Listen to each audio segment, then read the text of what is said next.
Now you know how much you missed your left hand, huh? You okay? All right, it is just a couple of minutes after 9 o'clock this morning. I'd like to call to order the February 4th, 2021 meeting of the Sunset Beach Planning Board. We do have a quorum, so we will call the meeting to order. With that, let's recite the Pledge of Allegiance. I pledge allegiance to the flag of the United States of America and to the republic for which it stands, one nation, under God, indivisible, with liberty and justice for all.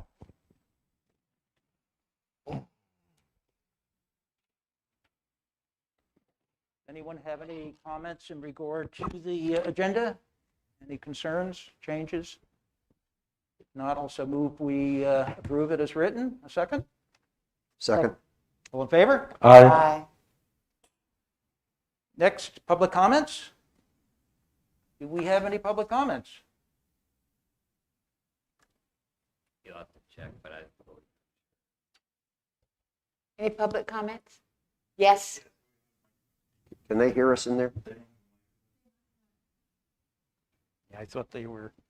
Do they come in here or? They, Okay. they'll take.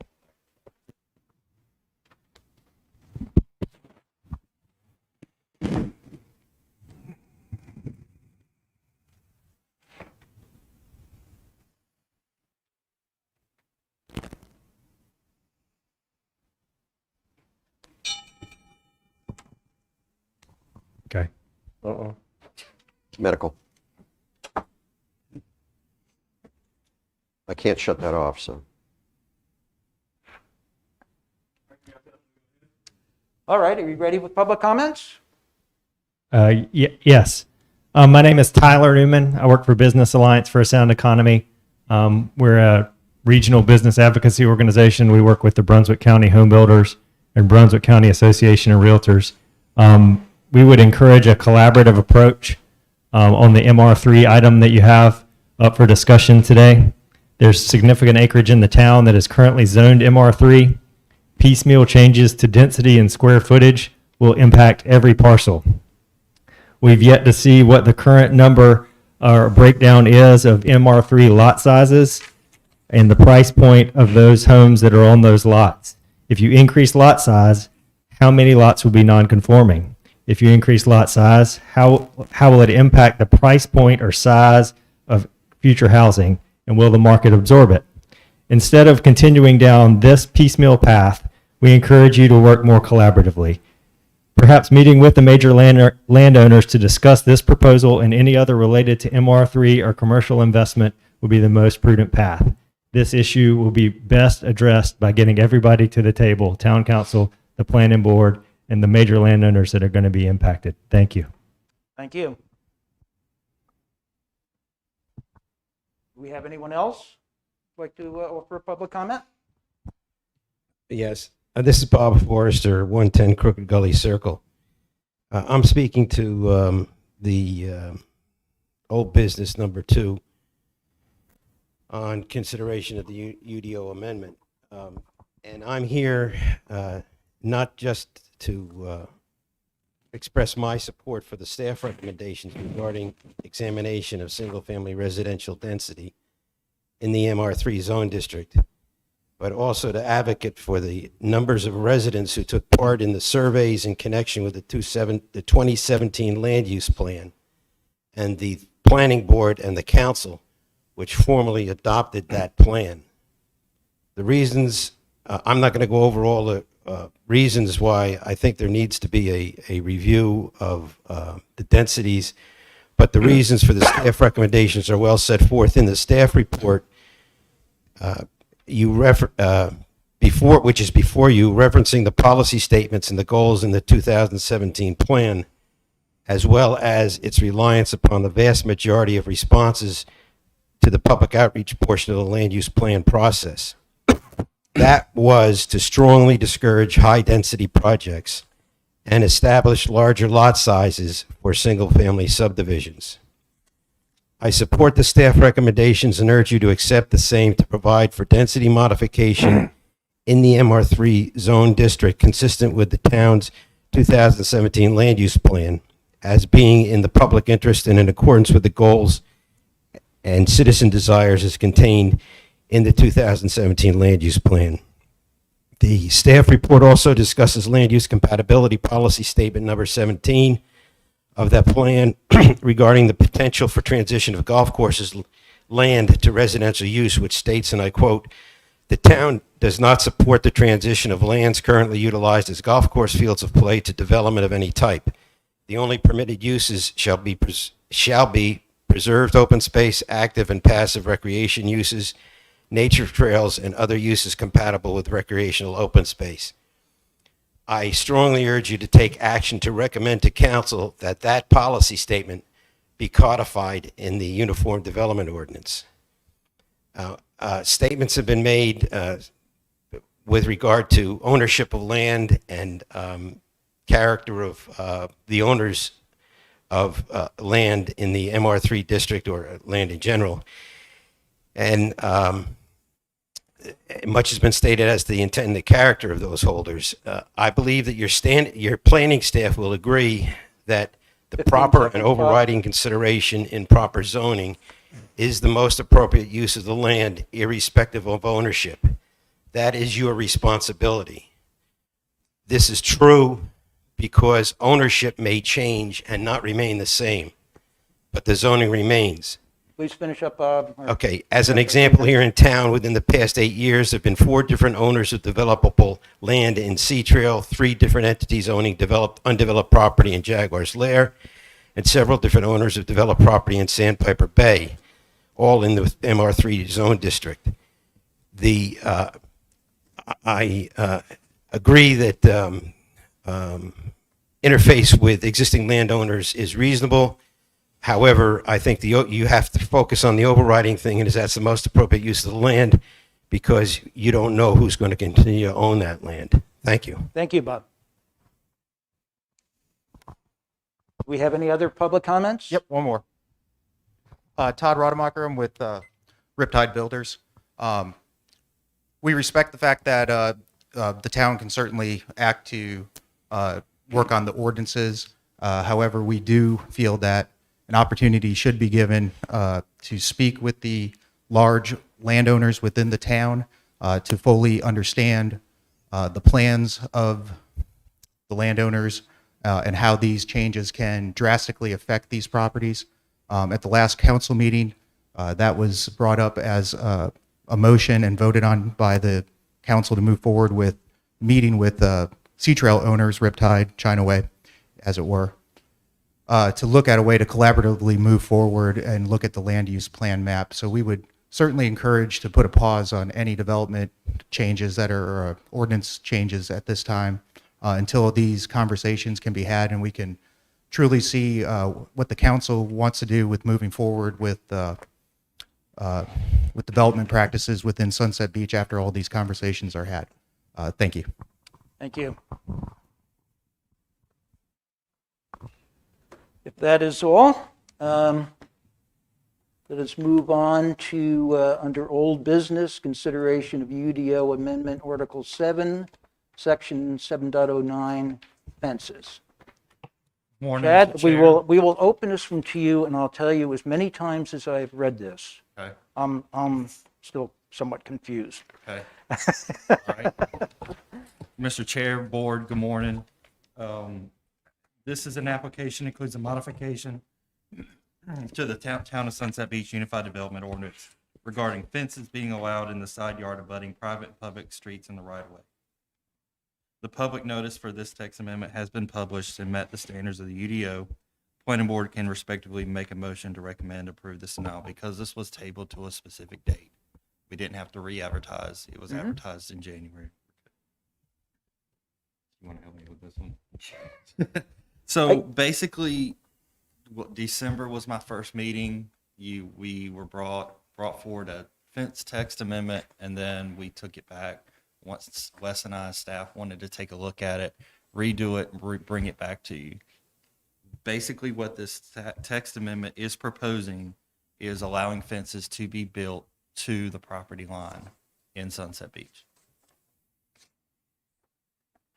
On corner lots. on corner lots. Corner lots. Yes. And it, unfortunately, fences are, they don't seem like it's a complicated thing, but when you deal with a corner lot, for example, and if you, on your staff report on page 2, you see there's a map there that shows, that it identifies 2 parcels. And so I will just provide a quick reasoning of, so if you look at address 715 on Park Road, you see that parcel? Uh-huh.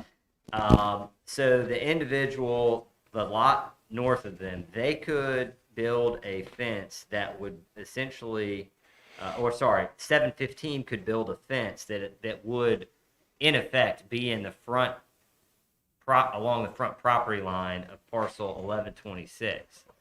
And so the reason, oftentimes on corner lots, is that you restrict that fence from encroaching into that front setback, so that, in fact, the individual at 1126 doesn't have a fence running all the way along, his property line. Because in effect, he can't put a fence up to, the front setback. So there is this inherent conflict here. My understanding is, and this is something that was initiated prior to me coming here, is that this had to do with pools and the reasoning being that folks needed to put a state mandated fence around their pool, which is absolutely correct. So this, they can still do that. I think the question is, this is all being changed so that someone can have a larger pool. That the pool may be able to go into the setback, and then the fence would be able to then go into the setback. And I think this is the whole reason this was initiated.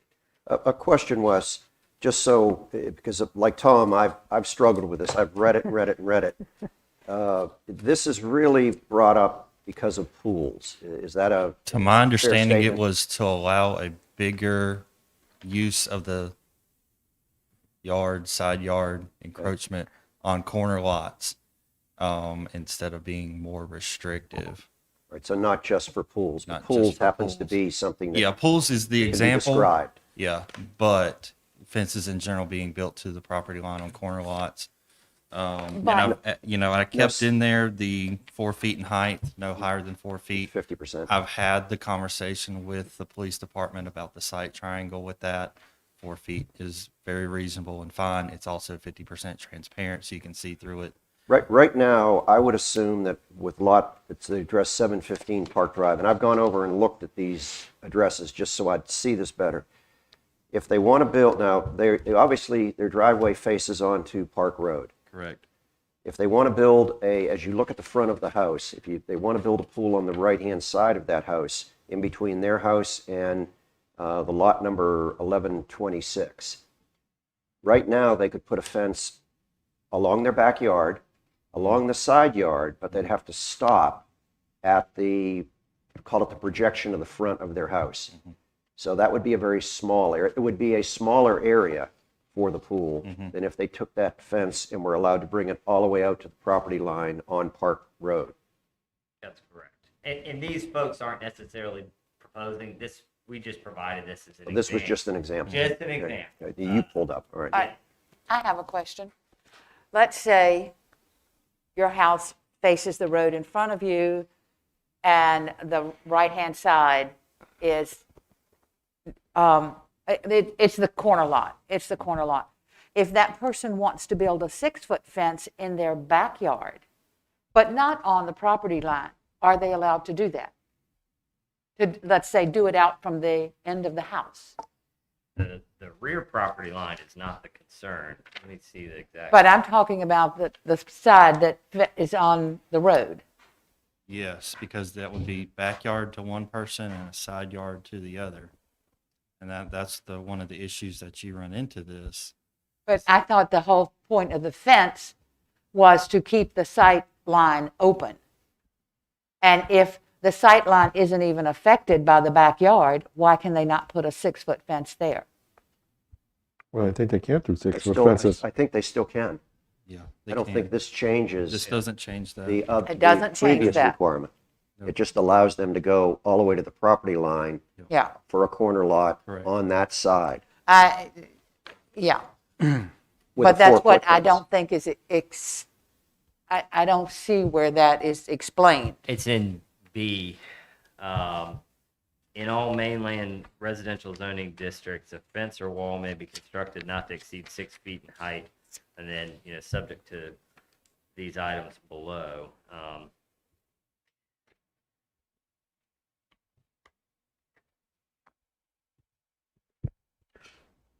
So basically, you're saying that The side yard is being restricted more at 4 feet because of the side triangle. That if Al- you along go the out street to line. along the the street road, line, or go out along to the your s- 5 feet setback Yes, along a street line. along the street. So, okay. All right, then the other thing that I questioned was in 6, this just makes no sense to me. Both sides of the fence, of a fence or wall must be equal in construction. Must be. And appearance. Or the good side has to face outward. If it has to be equal, then there shouldn't be any or. Well, it's an or. Well, there's some. You either type got of two fence- good sides. There's some if- type of fences that can't Yeah. be, a stockade fence is going to have horizontal structural Right. members, and they would face inward towards you. Yeah, you I put the good understand. side out. I understand that, but why do you say it must be equal? Well, if it's not equal, then the good side, it must be equal, If or it's- the good side must face out. Yeah, the pretty side has to face the neighbor, or Right. it I just think equals. that's worded poorly. It says and. I have a question. They've got to be equal in construction and appearance and the goods. No, there's an or. I see, or the good side must There's fit. or. Yeah, It's correct. gotcha. If they're not equal, the better side has to face out. It's correct, but it's If confusing. they're equal, it It is. doesn't make a difference. It is, it's not worded correctly. No, I believe it is worded correctly. Well- It says both sides of the fence or wall must be equal in construction or appearance. Well, Okay, if that's true, it don't make no Instead of difference. saying Or, Yeah. if that's, basically, or if it's not equal in appearance, you can add that, I think that's, then the good side must face out. I think it's semantics. And, I think, I mean, why not say both sides of the fence should be equal, or if not, the good side faces out? I mean, to me, must is, this is what you've got to do. So, Ro- as I said, it's semantics. I think Ron is correct. It is correct. However, I agree that it is confusing. Yes. So The should is. Yeah, I mean, that wording can be changed. It's just been that way. Yeah. The change can, both sides of a fence or wall shall be equal in construction and/or in appearance, and/or, well, it wouldn't be and/or. Chad, we could come up with some language, not necessarily. oh, you need it. And if not, Yeah, if not. the good side must face out. can I pose a question that kind of goes, I want to see how far somebody could take this. And I need staff's experience to tell me. If we're looking at the lot, which is 715 Park Road, and let's say I own that property and I want to put a pool on the left-hand side of my house. Okay, I want to put it on the Shoreline Drive East side of my house in the side lot. Right now, I think by the wording, if we agree to the wording of this revision to the UDO for fences, I can go along my back property line all the way out. Well, it can be 6 foot, I think, directly behind my house. But once I start getting up on my neighbor's front yard, it has to go to 4 foot with 50% open space. I can then take that 4-foot fence and I can take it all the way out to the property line on Shoreline Drive. I then can take it and turn 90 degrees and go towards Park Road, and I can go all the way out to the property line there. Or does the old ordinance take into effect where I can only go up to the lateral projection of the front of my house? So, Because you got to end the fence somewhere. and my logic was going to be if I can go all the way out to the property line on Park Road on the left-hand side of my house, then I can bring that fence all the way along Park Road going north, and where do I have to stop it? At the side of my projection of the side of my house? Where, as the ordinance stands now, if you're going out to Park Road, you'd have to stop where it met the side setback. Okay, and there's an end post right there. But in order to have a fence, it has to be an enclosure. So where do I go with the fence to enclose it? I have to somehow go into my house. Well, yeah, I don't know where, I mean, if the house is built to the setback, then yeah, it would have to come and it would have to end in, adjacent to that garage or that, whatever that piece excluded, coming out from the house would be. If the side setback was, 5 feet east of the house, it would go to that point. But I wish we. If- Sorry, is he able to put this image on the screen? Sorry. It's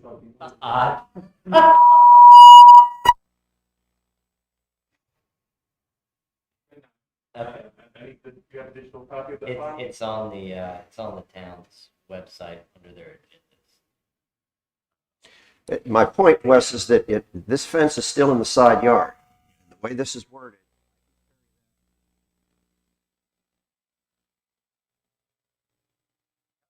To Park Drive to my property line. And that would be in the spirit of this rewording. But I don't know what I can do at that point.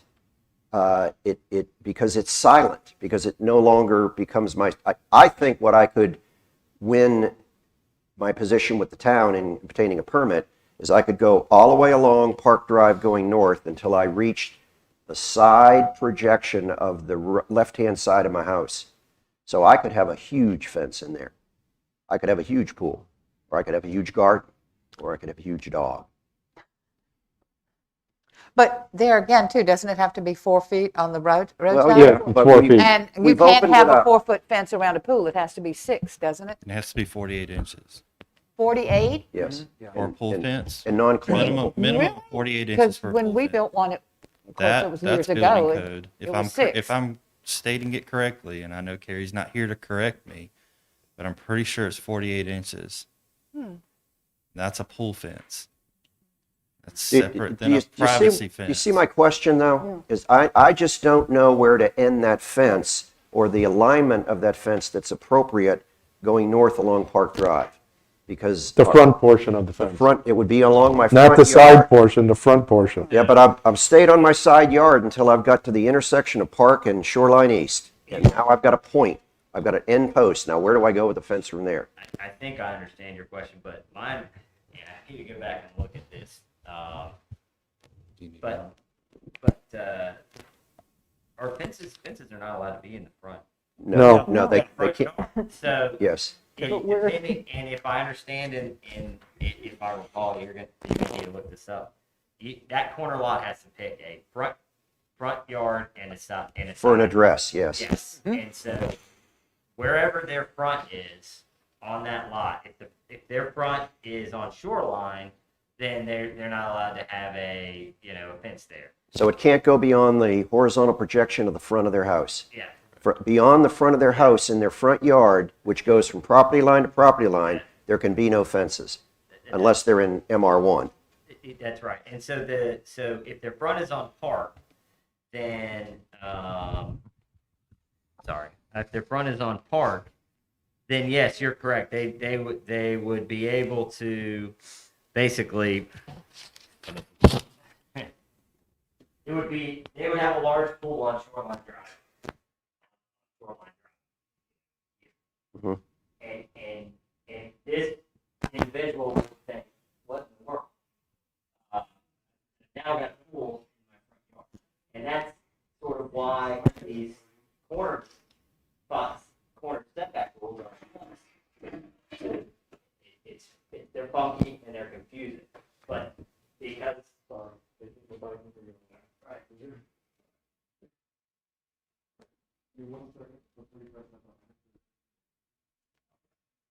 A 50% open fence around a pool is not what a lot of people desire, because people want swimming pool privacy because of dress codes.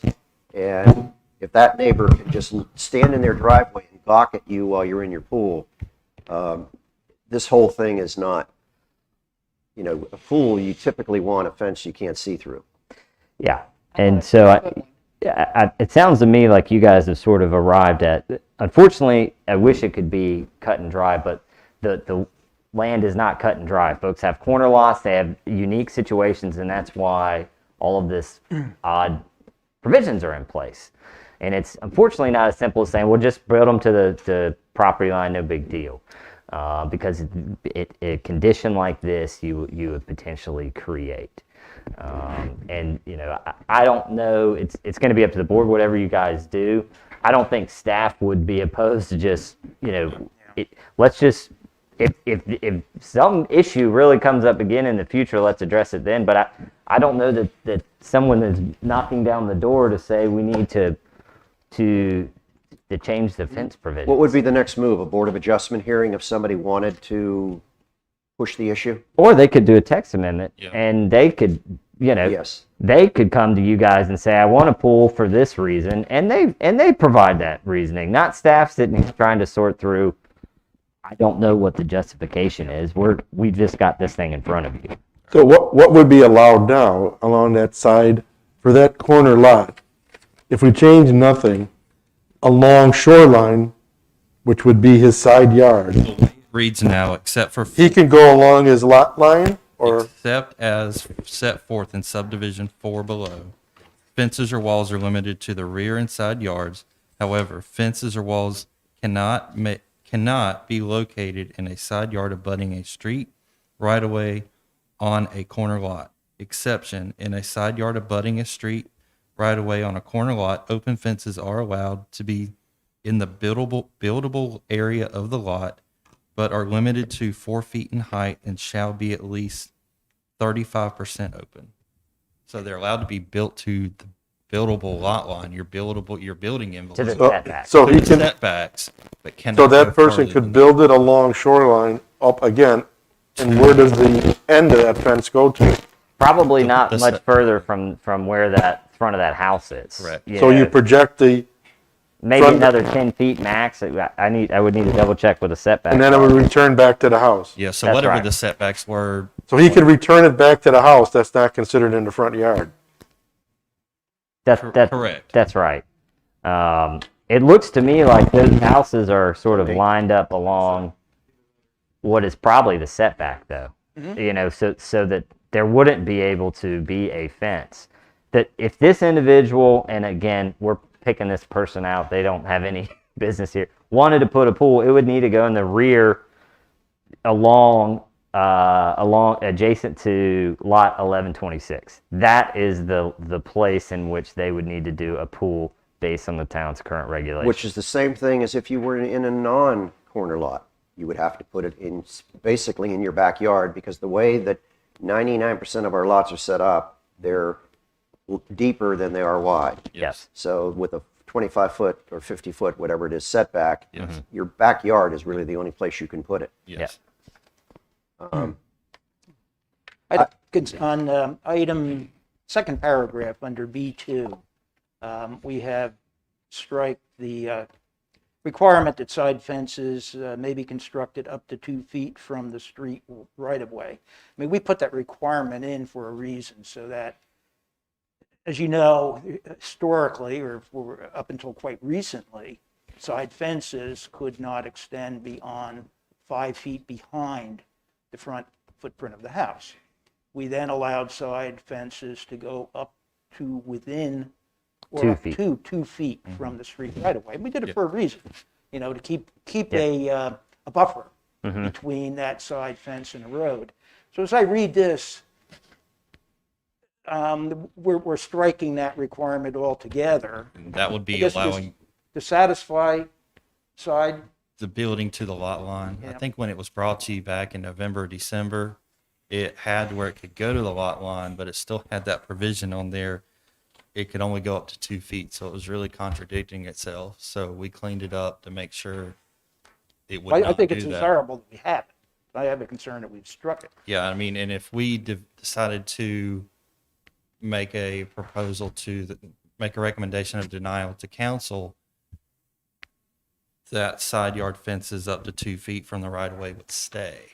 It would not be marked through anymore. That's just the proposed text. Okay. But yeah, I think that came as a result of our last meeting. Well, way back in November or December, yeah. Yeah, this was on your planning agenda packet for January, but got because we're at the 4.5 hour mark, so I definitely understand I just that. don't remember discussion. and Correct. what Yeah, we had resulted the in our discussion in January. It was Removing brought. that Yep. requirement. Yep. Well, And right now, just to be clear, the only time that 50% comes into play is if somebody would be blocking a view to a water, a marsh, a golf course, some other desirable viewing point. Your neighbor can't put a fence up that is only 35% open. It has to be 50% open. So it blocks less of your view, I guess is what they're saying. That's correct. Yes. That's the only other place I saw the 50%, Yep. except where it was brought up here. Yeah, and that's in bullet number 1 under B. Well, I like what you said. Never mind.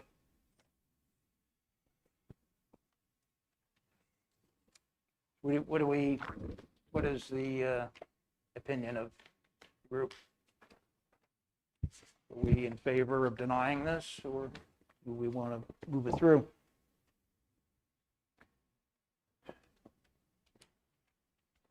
It almost seems like it's a change without a reason, Yeah. without an opportunity, it isn't serving a present problem.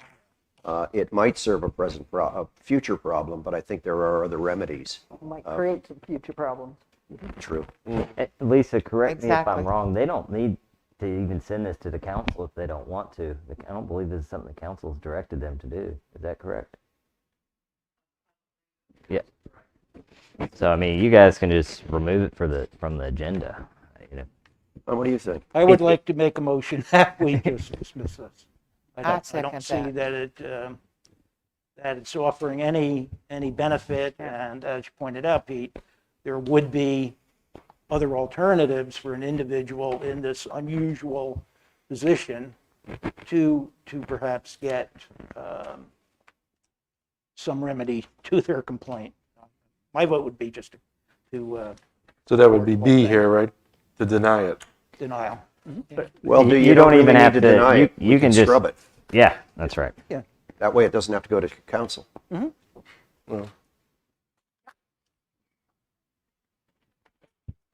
I guess to me it's, well, whatever's the legal way. I mean, we have option B here. The planning board hereby recommends denial. And They just we make a don't motion need to go remove it that from the route. agenda. We could just say, Yeah, you could make a motion to go- remove it from the Just- agenda yeah. and then vote on it as that. I'll make that motion. And I second it. All in favor? Aye. Aye. aye.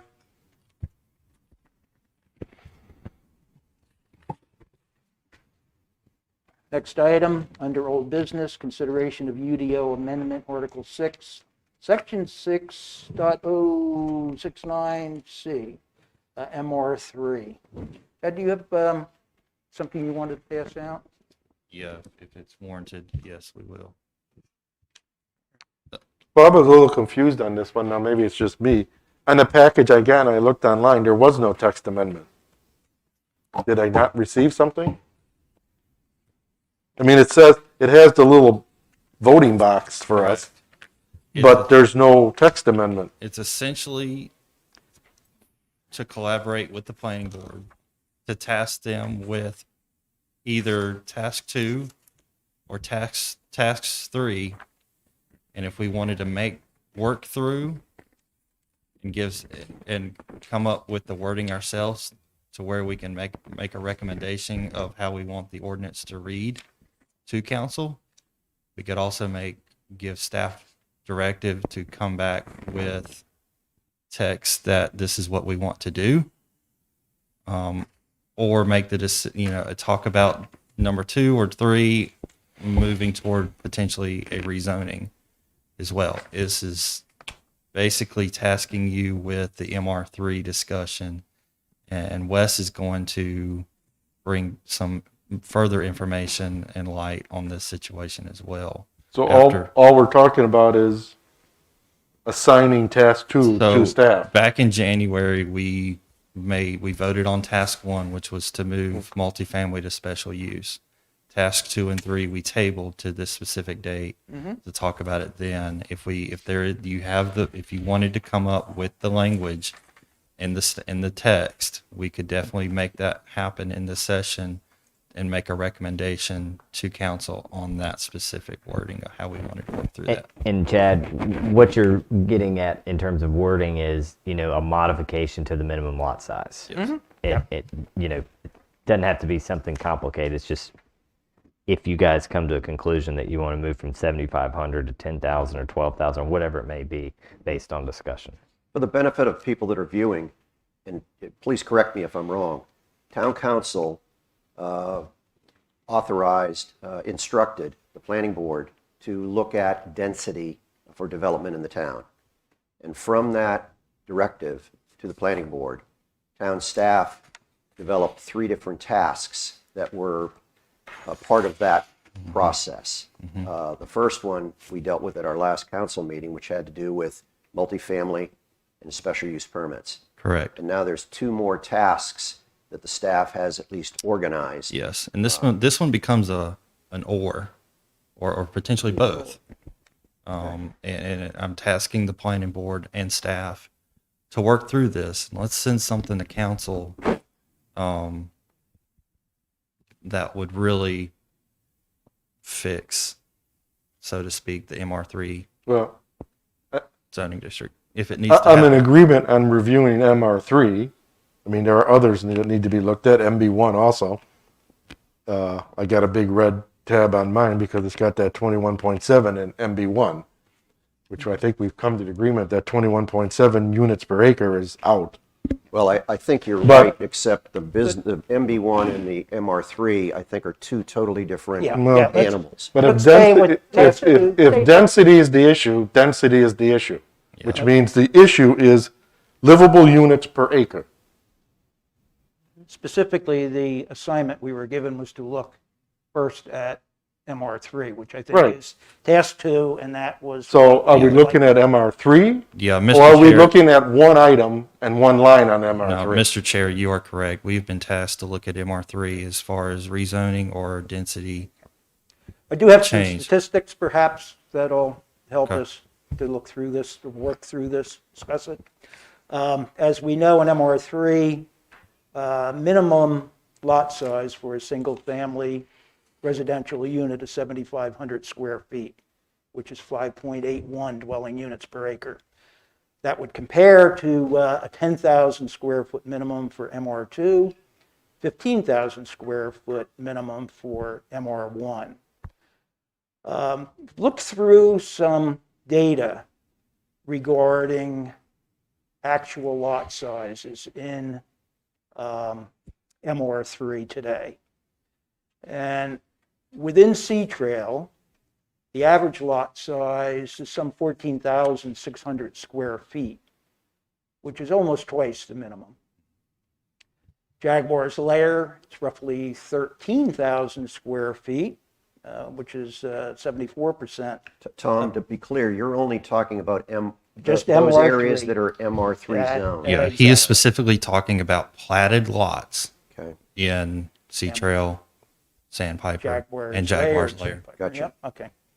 And in Sandpiper Bay, the average lot size is 11,000 square feet, which is almost 50% greater than that minimum.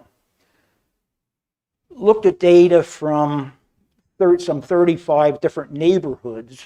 I'll call them neighborhoods as opposed to a subdivision, because I don't know that they are subdivisions per se. But if you were just to look at the average smallest lots, in Sea Trail, it was about 11,500 square feet, which is, again, some 50% above average, or above the minimum, I'm sorry. In Jaguar's Lair, the average smallest lot was about 9,800 square feet, which is 31% above the 7,500 minimum. And in Sandpiper Bay, 8,500 square feet. if you look at the largest lots in these varying developments, in Sea Trail, you're some 25,000 square feet. In Jaguar's Lair, 21,000 square feet. And in Sandpiper Bay, 19,000 square feet. So obviously, those large lots are having an impact on the average. So I guess what we have to think about is, why is that? In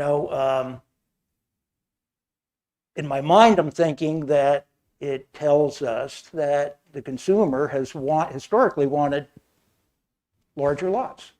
I mean, developers are going to put up whatever they're going to be able to sell. And, the fact that the lots have generally run above our current minimum would tell me that historically, and, when we talk historically, we're going back decades, people have opted for those larger lots.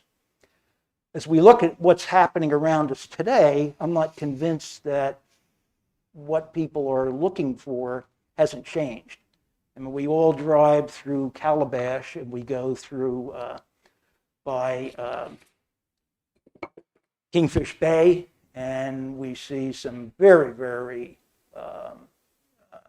high-density construction taking place there.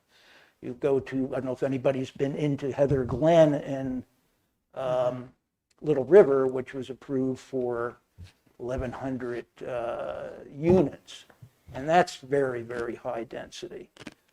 So I think what we need to think about is, while up to this point, the average lot size have been running above our minimum, we don't necessarily, have a way of knowing that that's not going to continue into the future. And that we already may be seeing evidence that the trends are for smaller lots. I have a question. Can What's the lot size in Sugar Sands? I'm sorry? What is the lot size in Sugar Sands, part of Sea Trail? Where they have the little 1,400 square foot houses? That is one of the neighborhoods that Tom is referring to. You'd have to go back to the chart to find that. Okay. But Well, can I maybe ask a question that's along the same line? I think people in the town are citizens, and from listening to the town council meeting the other night on YouTube, I think town council kind of likes the way the town has been progressing over the decades, as Tom said. But I think what people don't realize is that exactly what Tom is saying, as the areas were developed, they were developed with larger lots than the minimums they could have been. And I think people have the misconception in our town right now that if we let well enough alone, it will continue. And the lots in Oyster Bay, Oyster Point, Sea Trail, and other areas will stay with the same personality that we've all seen over the last many decades. The fact is that is not the case. It doesn't necessarily mean that will be the case, because developers, as they come in and make plans for development, can make substantially smaller lots than we are used to. And I think we all need to be aware of that and not be complacent that things are going to continue as they have over the last 20, 30 years, which is what attracted us to this town, is the type of development that was going on. I agree. But, I mean, a 75 by 100 lot with an 1,800 square foot house with all the stormwater requirements is buildable without, I don't consider that anything more than medium density or low density. 75 by 100 lot is a fairly large lot. That's 7,500 square feet. I don't see anything wrong with that number.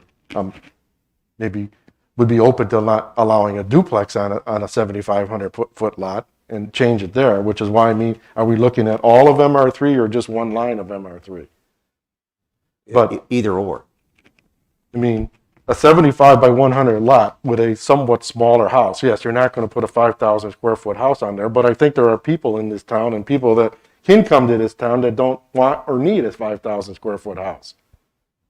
So if we're looking for some diversity of housing, I mean, putting up an 1,800 square foot house, which could either be a 2 or smaller 3 bedroom, would fit fine on a 7,500 square foot lot and not be dense or high density. You're still at what you say, 5.1, 5.8. 5.8. 5.8 units per acre, which is what we consider medium density, 11.6 and 5.8. So I don't see the problem with the 7,500 foot number. Yes, it's a smaller house, but there are people that probably would like to live here and not have a huge lot to take care of or a huge house to take care of. There's enough other spots with MR1 and MR2 out there.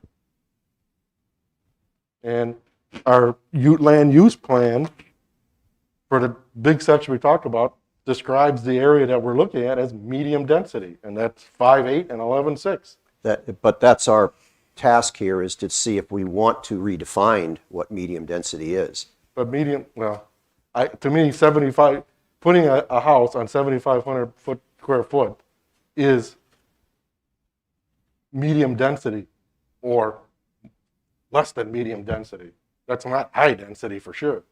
I mean, where I come from, and I don't come from the country, I come from the city, I mean, there are much smaller lots with much bigger houses on it. That's not what we're nowhere near that kind of a number where you're looking at 60-foot lots or 40-foot lots, city type lots.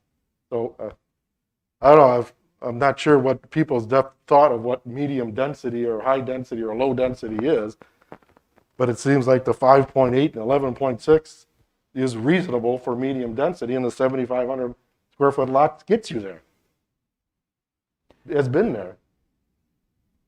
I am, like you say, open to other changes to MR3, such as maybe not allowing a duplex on that lot, raising that number up, because we consider duplex and single family the same, I believe.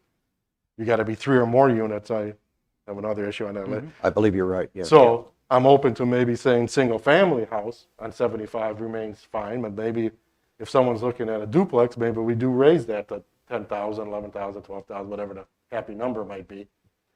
I just don't find putting a usable size house on 7,500 square foot is not already medium density. Yeah, And I do agree with Tom that we've probably had bigger, and maybe people are used to that, and it certainly is a trend to smaller now.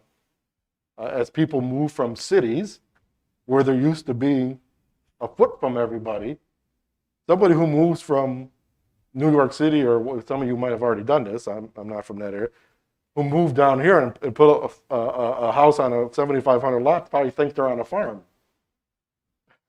yeah, So it's somewhat of a matter of perspective of where you came, but I think we certainly agree we don't want high density. That 21.7 number that occurs in some places is out. We need to remove that. We don't want any high density really anywhere in the town. But I think we're pretty well in the right ballpark on our medium density, as sort of is with some fixes, with the 5.8 and 11.6.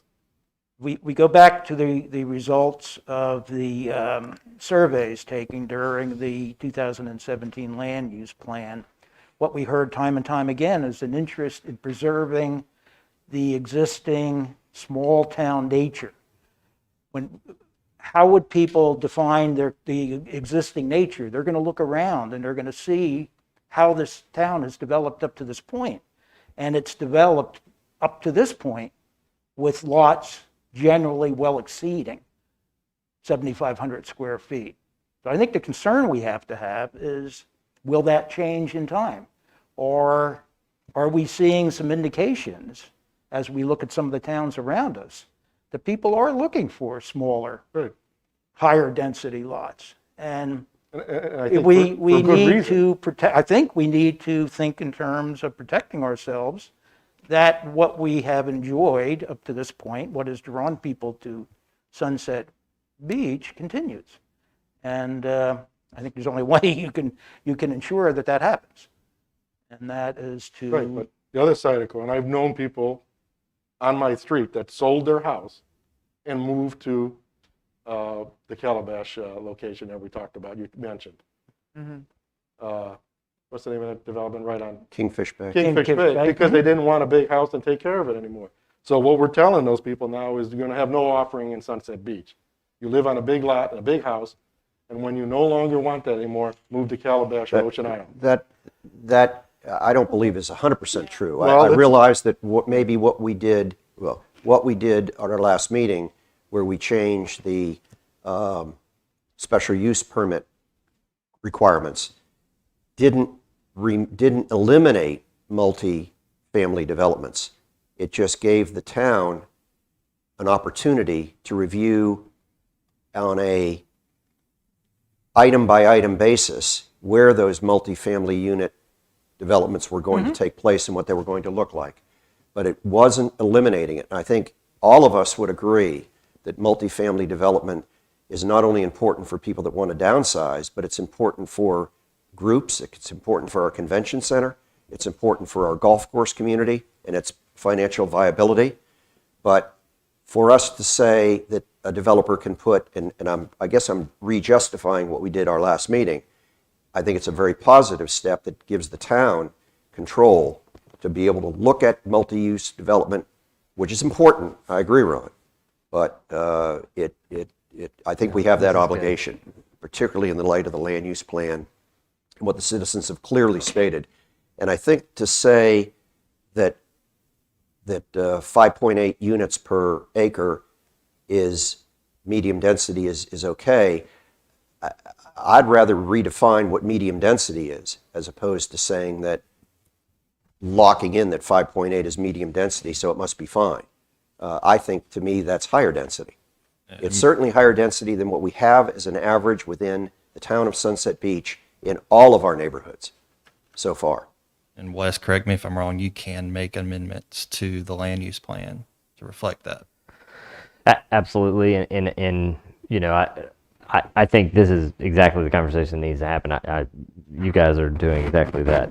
There was, and we can talk about that direction about, you know, modifying the future land use map in regard to making sure that it meets what is, in your opinion, how things should proceed, whether that's 5.8 or whether that number is lower, you know, a lower number, a 4, 3.5, whatever it may be, based on existing conditions, subject to you guys' discussion. But yeah, I will. I'll turn that back over to you guys. Sybil, you've been quiet. Yeah, isn't that unusual? I think these are all very valid points. I don't disagree heartily with any of them. I do think probably the people who filled out the questionnaire that we based our land use plan on like things just like they are. And that could perhaps limit us in a lot of ways. But I don't know. I think we do need to think about this some more. Noel, any comments? Well, I agree with what happened at the last meeting was a good step in a good direction to control an initial problem, but clearly people want some space to be maintained, and we need to make sure that we have written this so that it continues that way, not just because it was done that way in the past and we expect it to continue to happen, you know, with our lower density than was required. So I think we better take a good look at it and make sure that we continue in the same pattern based on what people have said they wanted. And also, I know that, like, in lots of areas, I can't see a size. You can't tell me 10,000 square feet, and I know what that is. But I know that in Sea Trail, there are a lot of very large houses on lots that aren't that large. They don't have a whole lot of yard, and that's the way they're happy. So maybe making the lot sizes, you know, choosing a number that's not huge and it's not tiny, just needs to be the way we go. And I also think the last meeting that a lot of good things came out of that, a lot of good thoughts.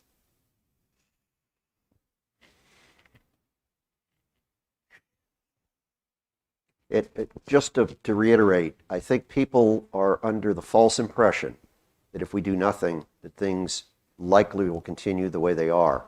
As an example, I live in an MR2 district, which allows for 10,000 square foot, which is a 4.36 dwellings per acre. I have the smallest lot on my street, and I am at 12,000 square feet, and I can be at 10,000. So I'm 20% greater than what would be allowable in my area, and I've got the smallest lot on my street. And Sybil's right. If somebody wants to build a house, our setbacks, I think, are pretty generous when it comes to developable area, except for you have to obviously be concerned with impervious area. But your setbacks from your property lines, I think, are pretty small. I think they're generous for development. And but I think people need to realize that unless something is done, we are not going to continue to get what we have gotten over the last several decades. I agree. So in that case, we should just get rid of MR3. Well, that is a task 3. What I hear is everybody wants to change it to, or there's an inclination to change it to numbers equal to or MR2. So why do we have MR3 then? The main difference with the MR3 is multifamily. Well, we don't, that's a special use permit now. Yeah, It but hadn't been approved. No, has not been approved. But But- you wouldn't want to, well, you could, I mean, frankly, you could make a recommendation to zone it all MR2 and that would outright prohibit any future multifamily. I mean, I'd be opposed to that. right. And the town is not taking that step. When you look at the MR1, MR2, or MR3, MR1's 15, MR2 is 10, MR3 is 7,500. Multifamily is out of the 3, MR3 is the only one multifamily is allowed in. So that would be the key distinction, that why you necessarily wouldn't want to just rezone to all MR2. Well, also MR3, far and away, is the biggest footprint of undeveloped lots that we have. I mean, MR1 and MR2 are minuscule in comparison to MR3. Right. It is. I live in an MR2, and mine's the biggest part of MR2. There's only 4 vacant lots on my street. In my neighborhood. So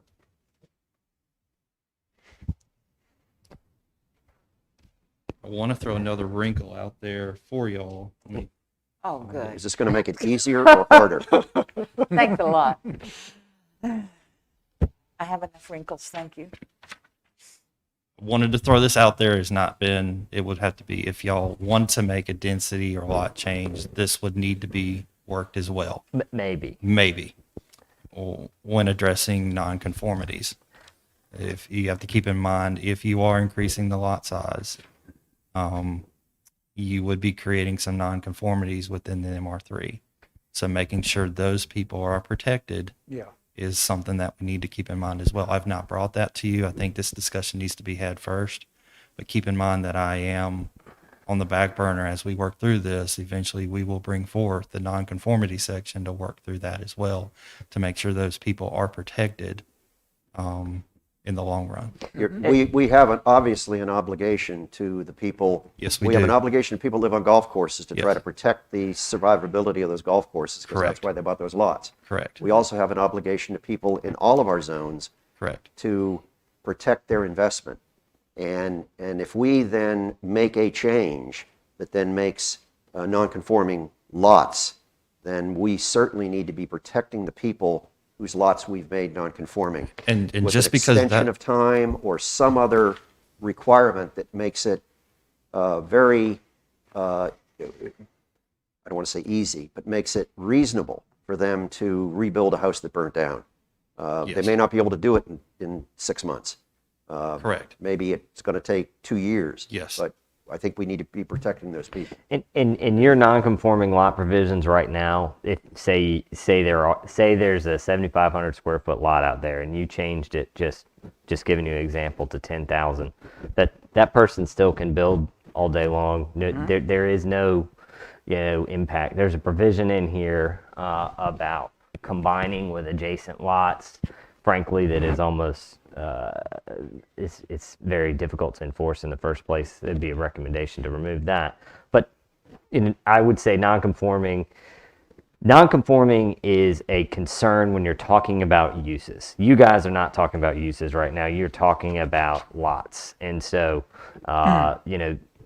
that's not as big of a, I think what you guys need to focus on is the merits of either leaving the district as it is for reasons that were discussed, or changing those lot sizes. And as long as we don't change the setbacks for MR3, then somebody who owns an MR3 lot right now can still do today or next year what they could have done last year. That's as far correct. as putting in a pool, having an accessory structure as to what those setbacks would be, Yeah. heights, and all of those mets and bounds.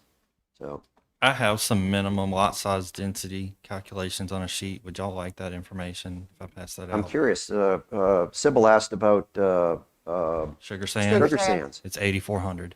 8,400? The average lot size in that subdivision of Sugar Sands located within Sea Trail is just over 8,400. There's no lot at all. It is the smallest. That is not Subdi- at all. Yeah, But it is we're the saying smallest. I mean, it's like they're, We're saying Inside Sea 7,500 Trail. is okay, and that's Yeah. 10% less, whatever the number Yeah, would be, yeah. less than that. ooh. Thank you. Thank you. Very good. Thank you for working this up.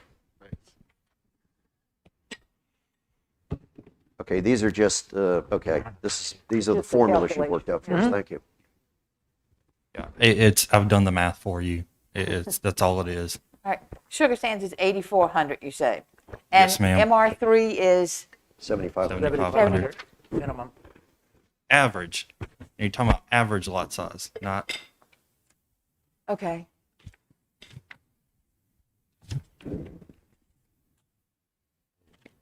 Going back to some of the statistics I had before, we were talking in terms of averages in Sea Trail, Jaguar's Lair, Sandpiper Bay. If you just take a look at all of them, R3, the smallest one in Sugar Sands is 7405. It's the smallest lot. So it's non-conforming already. No, not right now. It's 7,500. It's 5 square feet above Oh, I thought you said 75. 74. Oh, okay. I No. misheard. so the overall average. That is really small. Now that I can put the number with the, Yeah, and I have this statistics for you as well, printed out, if you would like it. okay.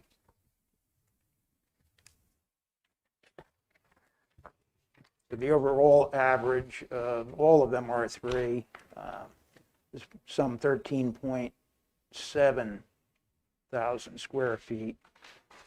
And the average of the smaller lots in all of MR3 is some 10,700 square feet. You know, I think we inadvertently created the misconception, or I'll speak for myself, I am not opposed to multifamily complexes. I think they're an important part, particularly as I said about golf courses. I mean, our places around Royal Post and places like that, they're key to our golf course survivability. Right. And there will be more of them. But I think what we did at our last meeting gives us the opportunity as a town to look at it in a individual perspective, lot or development by development. Because I think people need to realize if somebody walks in that door tomorrow to Cindy with a plan in MR3 for multi-development, we then have to say why they can't do it, as opposed to, we have to find some regulations they're breaking, as opposed to, Making sure they meet standards. yes. And I think that's the spirit that we have an obligation, the spirit of our community that we have an obligation on the planning board to be protecting.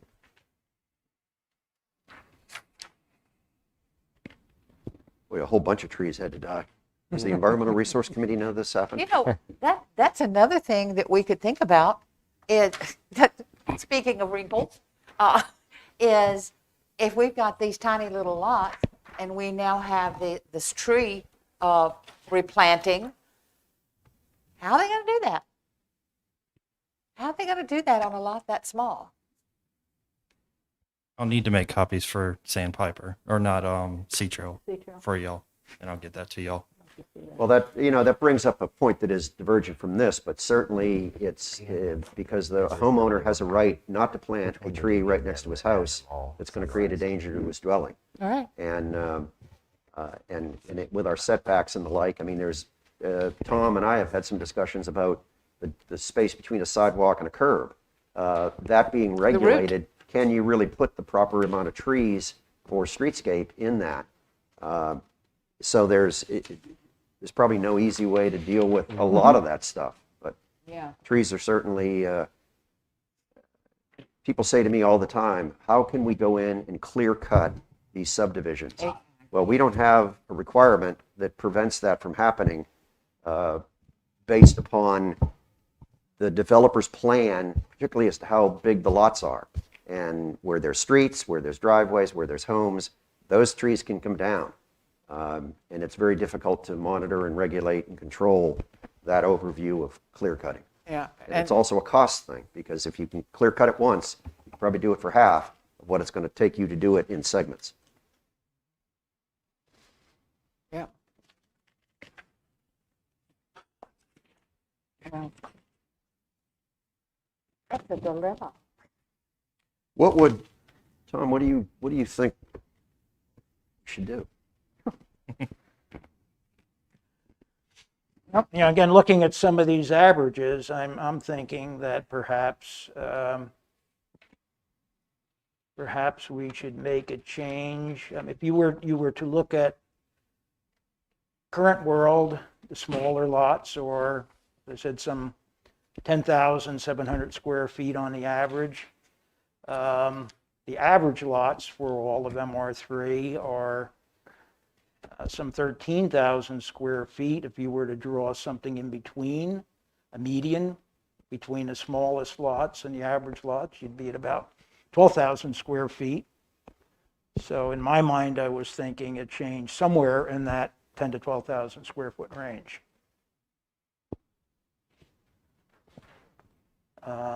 12,000, well, we have a chart over here. 12,000 square feet is 3.63 dwelling units per acre. So that's where my mind was. But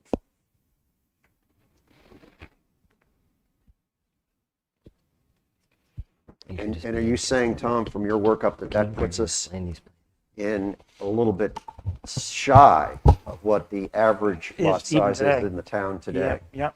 They said somewhere in that in range. MR3. Right, We're not right. confusing with MR2 or MR1 or the beach. So that would to go down to 10,000 square feet would be conservative. To be in the 12,000 square feet area, still would be somewhat below the overall average, but not too dramatically smaller.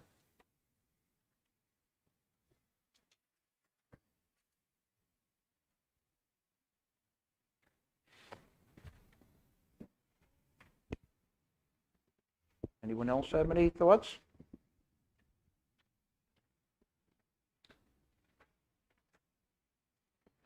I would be curious, and I think I would be being responsible to hear from a developer as to what the ramifications are.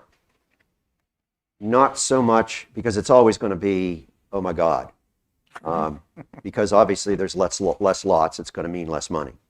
But I would like to hear the practicality of building a house on a 12,000 square foot lot. I'm just picking Tom's number now, not that that's the number. And that's 3.63 units per acre. In order to make that lot sellable in today's marketplace, and that's information I don't know, how big a house has to be built on that lot? Because somebody is not going to pay X amount of dollars for a very small house. The house has to be of certain size, certain number of bedrooms, bathrooms, amenities, for it to bring in a price, sale price, that would make it equitable for that developer to move forward with that project. Now, the problem is that that's a conversation you're having somebody that is trying to maximize profits, as opposed to somebody that would be, let's call it a consultant, that would have no dog in the fight. So I don't know where to go to get that information to make myself feel comfortable voting on a resolution or rewording to 12,000 square feet as opposed to 7,500. I know that it would be the same as my house, and I'm happy with my house, and I have bedrooms that I can touch both walls, opposing walls, almost. The bedrooms are 10 foot by 10 foot, so they're extremely small. That's all you want. But that's what we wanted. Yeah. Yeah. I have no problem with that. So Looking to downsize. that's my dilemma. And I guess I have to look to staff, to Tom, for guidance. As to Tom doesn't have to answer to that question. Staff it would take a little bit of background research to figure out if we can find that right individual, but I think it's possible that we could,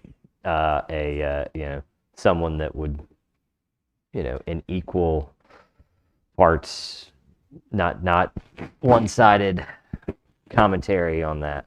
And I don't know what that answer may have to do with a lot of the things than just, the size of the house. It may have to do with the infrastructure that's required to serve the lots, and the fact that, well, now I can only get 15 lots, whereas before I was going to get 22, and with those 22 lots, my infrastructure is spread much more evenly across.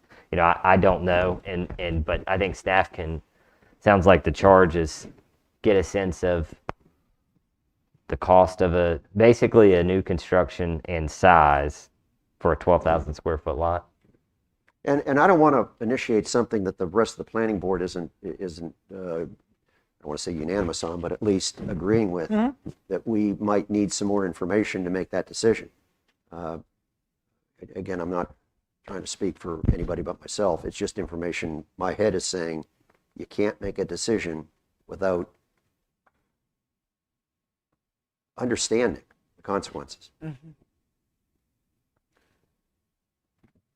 How difficult would it be within MR3 to create a new zone where you could retain 7,500 square foot lots and have the rest of MR3 changed to something different?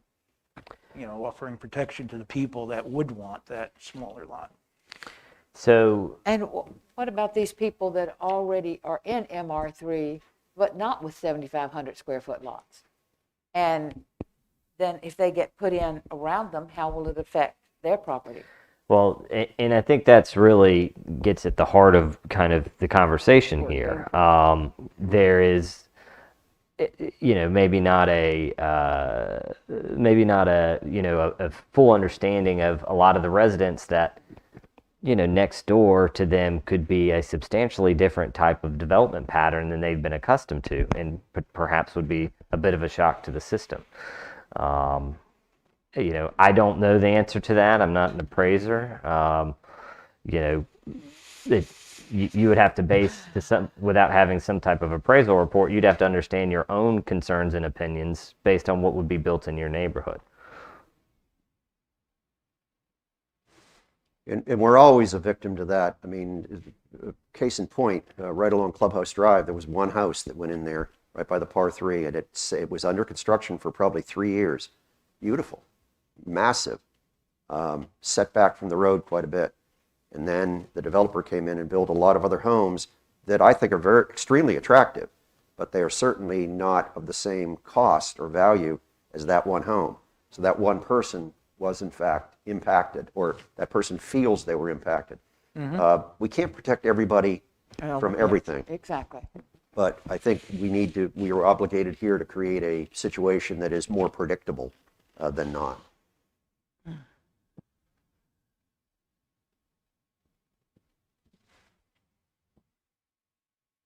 The longer we wait on, I mean, I think we put a very good first step last meeting. That was the most, I think, important part to being able to, if you will say, pause the process. But we can't take 6 more months to decide what we're going to do with MR3, No, I can't.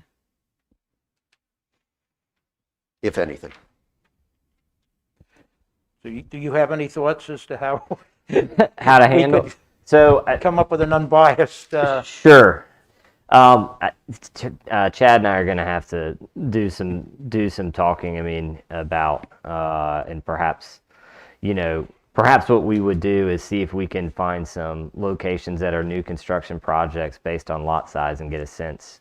Similar conditions, maybe even in Pender County or other places in Brunswick, and come back to you with some of those statistics in addition to possibly reaching out to a non-biased party. That key may be difficult. I think for you guys, if it sounds like, and I think understandably so, you're not ready to move something on. I think between now and next meeting, to really get a sense of, are you prepared to move, come to terms with either suggesting increasing that lot size or keeping it the same. And I don't know what that number is, but Chad can have a staff report prepared for you that would, basically have a blank spot for where that number would be. It's my sense that the task 3 is significantly more complex than task 2. yeah. And is wrought with more liabilities, lawsuits, pushback. And time to execute. Yeah. Yes. Certainly lean to task 2 option. Yeah, I think it would be wise that you guys address task 2, either decide you're going to make a change or not. And then once that has been done, Are you saying now? not necessarily now. Sounds like you guys need maybe a little bit more time based on information from staff.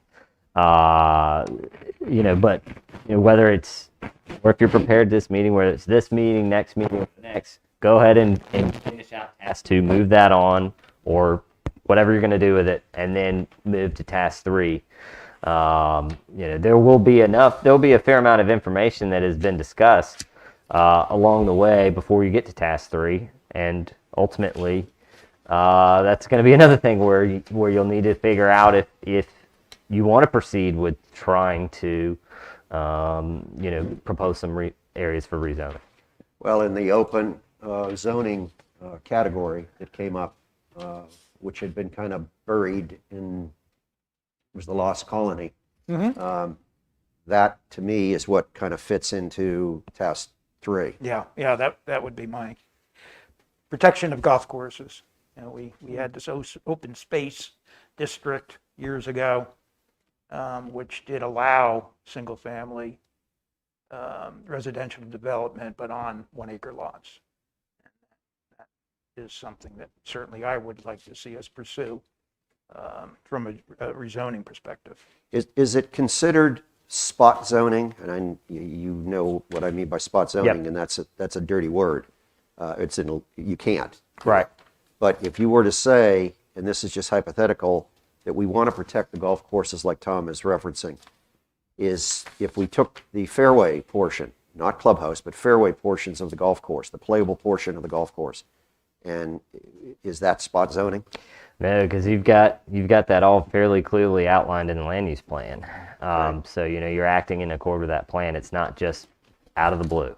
And we could do it in Sandpiper, we could do it in Oyster Bay, we could do it in Sea Trail. I mean, we're talking about 6 golf courses.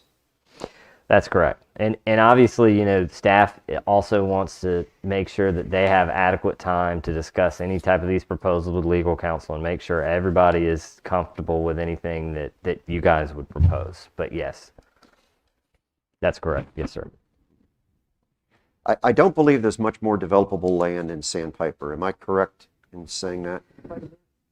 I'd have to check, but I think Yeah, it's I mean, well more- there's not- outside of most of the what are the home sites. You know, it's the golf course or a home site.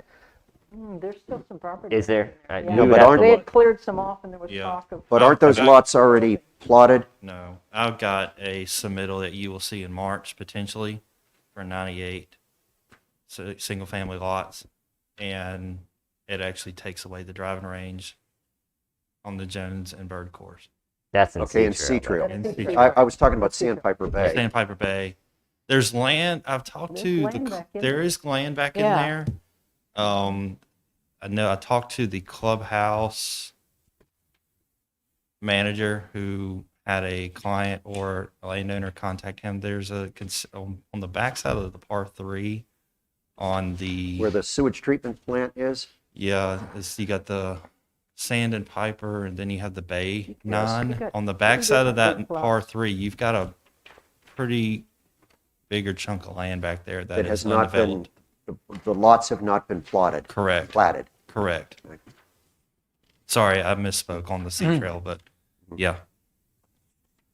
I know that there's spots within Sea Trail, and a lot of that's come up recently with, and Riptide, I think, has been very good at providing some layouts as to where those areas are, so that people would know. Correct. It's There is, based on the last land use plan in sort of the Sandpiper Bay, we'll see exclusively in Sandpiper, there's not a lot. Now, there's obviously vacant property along Seaside Road there, but that's not Sandpiper proper. Yeah, there's not a lot in Sandpiper. Thank you. So we'll see if we can get some additional information for our next meeting, and Well, we have to be clear as to what information we're requesting. Well- and I don't know that we have.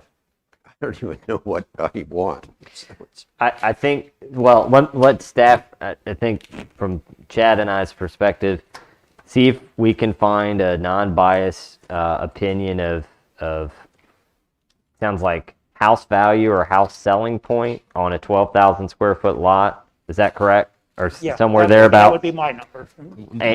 And then also, if that individual can't be found, see that we can look at, what's new construction prices for sale at, the 11, 12, 13,000 in our region here. Because, and I'm kind of speaking out of my ear, but it seems like the developers' business plans have changed as the economy has changed. When we moved here, you bought a lot and you built a custom home. And it was hard to even get a builder that would take your order. In other words, would contract with you because they had 4 other homes they were working on. So they didn't want to build a spec home, if you will. There seemed to be very few of them. We drove around. We wanted to find a new house. There virtually were none, 0.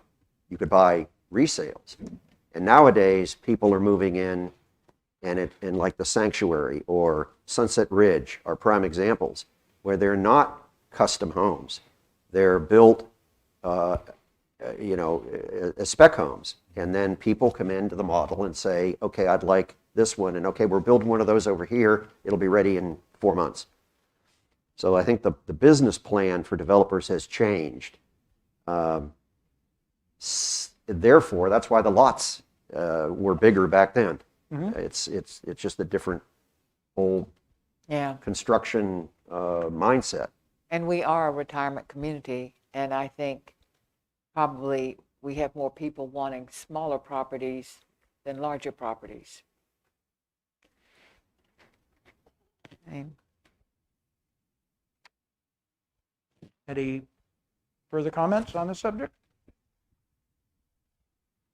If not, I'll move forward to new business. Have we I just want to be come to a- clear, do the research.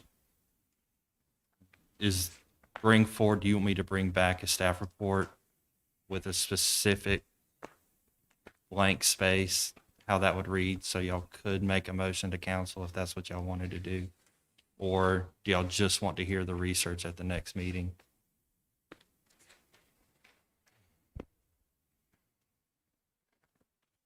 for now. Yeah.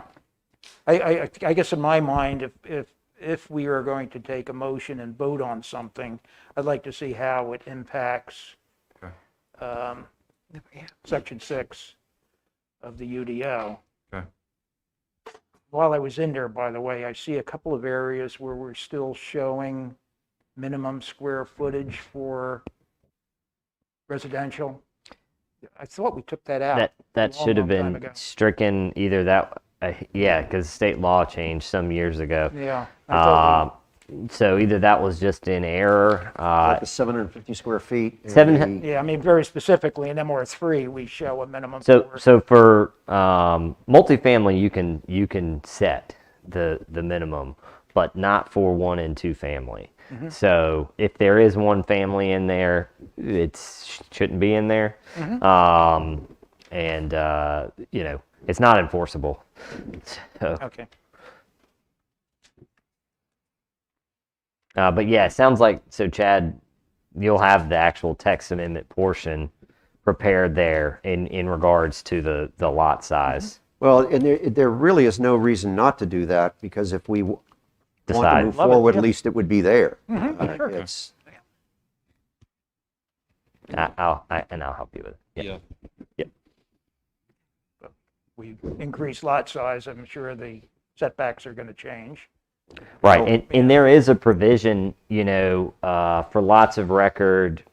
Well, this wouldn't apply to new subdivisions, so it's you know, it doesn't necessarily impact it. But there is a provision in MR3 in regards to reducing setbacks based on the and lot depth. But again, you know, 7,500 square foot lot, as Ron alluded to, typically you're not going to have a problem meeting your setbacks. You know, we have communities in our region that have 3,000 square foot lots. You know, that's a, you know, it's a whole nother factor. But 7,500 is not going to be an issue. So what you'll bring is MR3 with proposed changes. It will The be entire document. MR3. The only proposed change, it will be sort of a placeholder for if this board Because if you look decides. at, I mean, if you go through MR3, you got that whole thing on the back page, which probably nobody's bothered looking at, that whole enormous calculation on buildable area and stuff.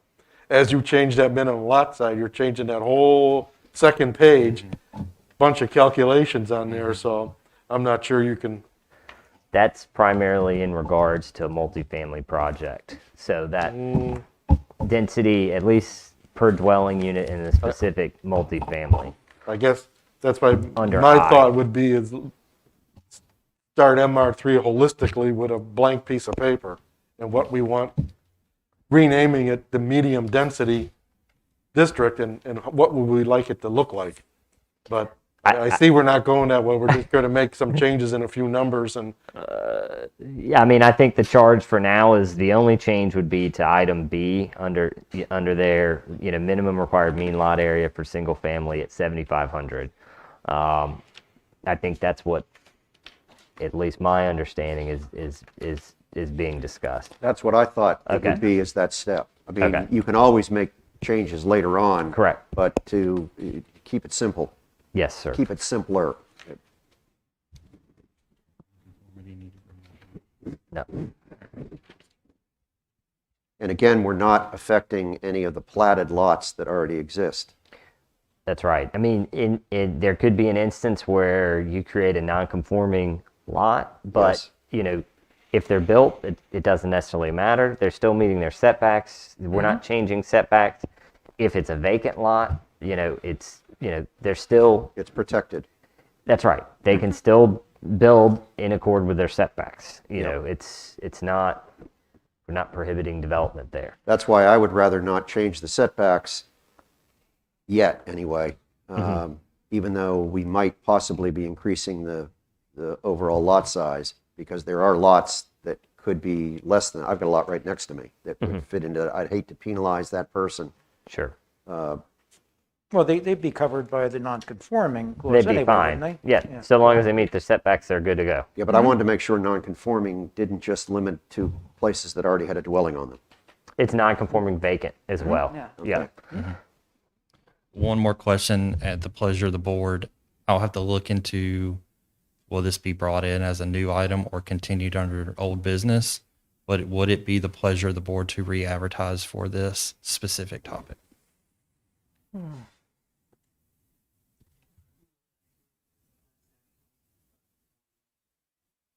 Okay. So I was told I would. We just had a thing at the town council meeting that talked about transparency. Mhm. And the point we were trying to get across when it came to whether or not we were going to have our own, what do you call it, open, Well, I know that what the text amendment is under public hearing. It will be voted on at the March meeting, so it's not in but even that effect. one allows us to have a public hearing if we so choose.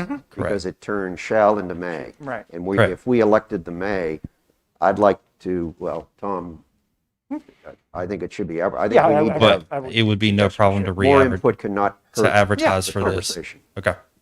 And I think Chad did mention the non-conforming provisions. I think he may include there's a provision in your ordinance right now regarding non-conforming vacant lots that they should not be used if combined with an adjoining lot owned by the same person in order to create a single lot.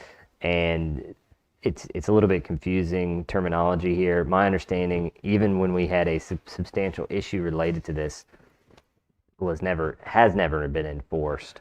So I think that it's possible that can be brought forth for your consideration to consider removing that. I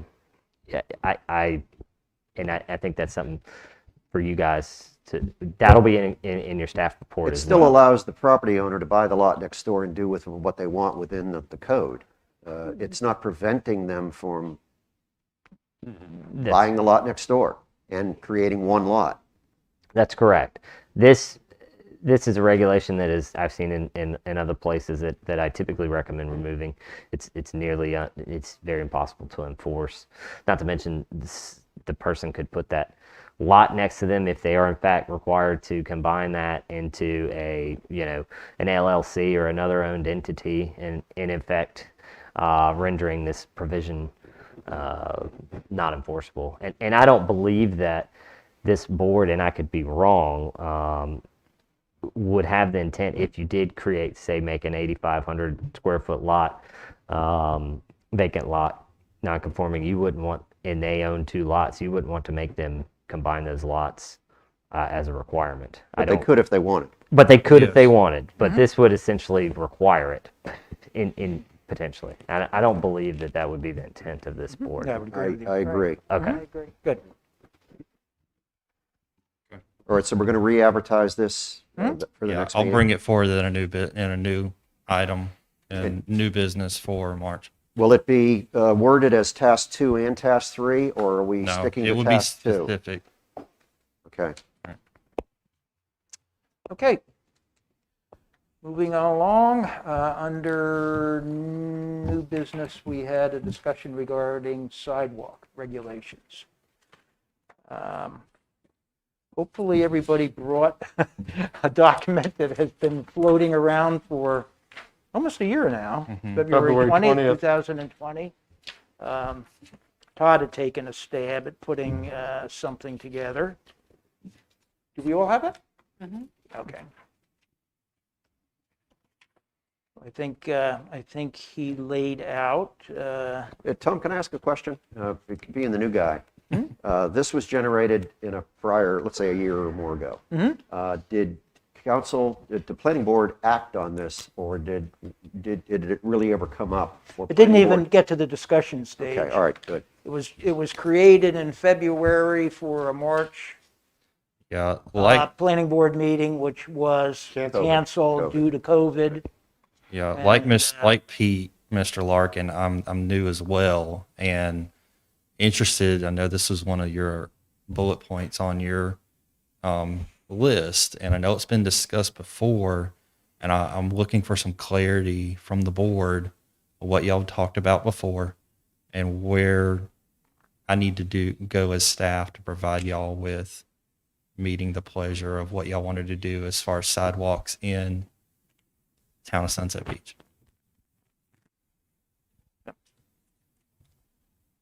I mean, the interest was, and as we know, today we virtually have very little in a way of recognition of sidewalks in UDO. We do have a specific standard in the overlay district. And otherwise, I think maybe it's mentioned, but specifically no standard. We just had a presentation for a subdivision last month, which did include sidewalks, but it included a 4-foot sidewalk, which is not ADA compliant. And I think it just kind of reinforced the need that we do create some specific standards for subdivisions if we agree that sidewalks are something that we do want in the subdivisions. And what would those standards be? So I think that's what the document that has been created is trying to address, and perhaps we could just kind of walk through it. And Tom, I think it was confusing, and when we looked at the Eastwood Bluffs sidewalks, and they were really interior sidewalks. They weren't really public sidewalks. They were interior to the new buildings, the new 20 buildings that were being built. But when you look at the Muni Code for sidewalks, it really talks about them protecting pedestrians from traffic, and it talks about safety. It doesn't really talk about what those sidewalks are being used for. So I concur. We need to address that issue, and because we're going to see more and more of that. As far as Chapter 98 on collector streets, sub-collector streets, local streets, it does specifically call out 5-foot sidewalk along those streets. It's required, and you'll see that in an upcoming submittal that potentially will be brought to you in March of a new subdivision inside Sea Trail that does a really good job at that. At 5 feet along the collector streets inside that subdivision. So there is as far as Eastwood Bluffs, it met that requirement as far as on the 5-foot stretch along the street inside the actual complex of the townhome project. They were free to do, if they wanted to do 4 or 5, they could, but the requirement was on the street side, Right. which they met. Because traffic was not involved. Correct. They were just. But I guess the way I understood it, by putting this in, it would mean all those sidewalks would have been 5 foot. Am I not correct on that? I don't think you're correct, because this is dealing with traffic-related Yes. reasons for sidewalks being 5 feet wide. You can make a requirement to have internal pathways, all, et cetera, connecting to buildings. That's a fairly common one, particularly for multifamily. You can set the standard for that if you want, but you would want to be clear that that's what it is. And I don't know what you're looking at, but The one other thing that You don't have this? no, but that's okay. the one other thing that comes into play too is when it deals with sidewalks being on both sides of the street. That I think is an onerous requirement in certain areas. I think it depends upon traffic. It's not very difficult to walk across the street to get to the sidewalk if you're not on an area that has traffic or limited sight distances. We do it on the beach on Main Street. Of course, that's a DOT roadway. I know there's all kinds of other requirements or reasons for the way that's the way it is with the bike path and the sidewalk. But we have no sidewalk on the south side, on the north side of Main Street, and we have a very nice pervious sidewalk on the ocean side. And to make in that setting, have to have a sidewalk on both sides of the street, I think is not in the best interest of our people. There's a lot of regulations they'll have, it'll be based on the threshold or the number of lots. So if the subdivision is cumulatively proposing more than 25 or 50 lots or whatever the number may be that's amenable to this board, that would then trigger requiring the sidewalks on both sides. Well, this is talking about if the lot widths are up to 80 foot, then you need to have sidewalks on one side. But if their lots are more than 80 feet wide, it need to be on both sides. That to me is arbitrary. Yeah, I think that would be kind of, because it could be a 4-lot division and you're having to put sidewalks on both sides. That's kind of a lot. Yeah, I would agree.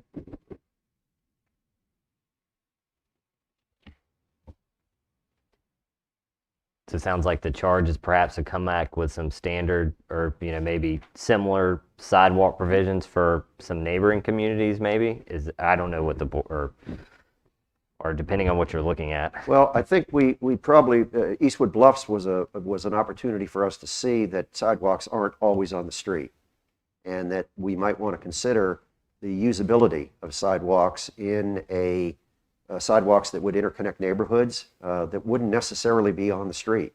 And Eastwood Bluffs, that was an interior, we call it a community lands that were being used with a pool. I don't know if there was a pool there or not, but with benches and things like that. But something along the lines, and I just was trying to write down some words that would address that sidewalks aren't necessarily for protecting pedestrians from motorized traffic, but also they play a role in the mobility and quality of life for pedestrians in an open and recreation areas for exercise and connectivity between neighborhoods and commercial establishments. I'd hate for somebody to be able to come in and say we can make a 2-foot sidewalk because it's not on a street. And so I think we somehow need to describe sidewalks that aren't just used to protect people from cars, or to keep people out of the street, but sidewalks that are used for interconnectivity of neighborhoods. And what our overall land use plan is to make sidewalks and bike paths to get people from their neighborhoods to commercial developments and restaurants, interconnectivity of neighborhoods, exercise of an elderly population. There's a lot of things these can be used for other than going to get the mail. Should they, I guess, be more listed as pedestrian walkways as opposed to sidewalks? You always think of it along the street. When we were really saying is pedestrian walkways, whether they're a sidewalk or not, should be on to these same standards. And I don't know if we commingle bike paths and sidewalks in our usage of that facility in our town? Because I know on the beach, on Main Street, we call that a bike path. Or a multi-use path. Or a multi-use path, you're right, yeah.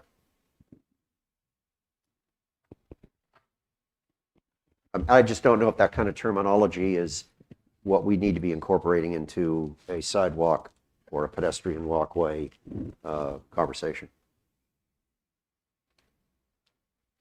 So we kind of feel, in general, feeling that they're a good idea, right? It's just how to write it so that you get what you want, I get. Where we think more walkways are good, and of course, if we're putting in more walkways, we want them safe and usable.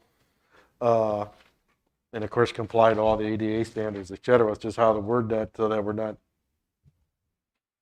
making it worse than it is.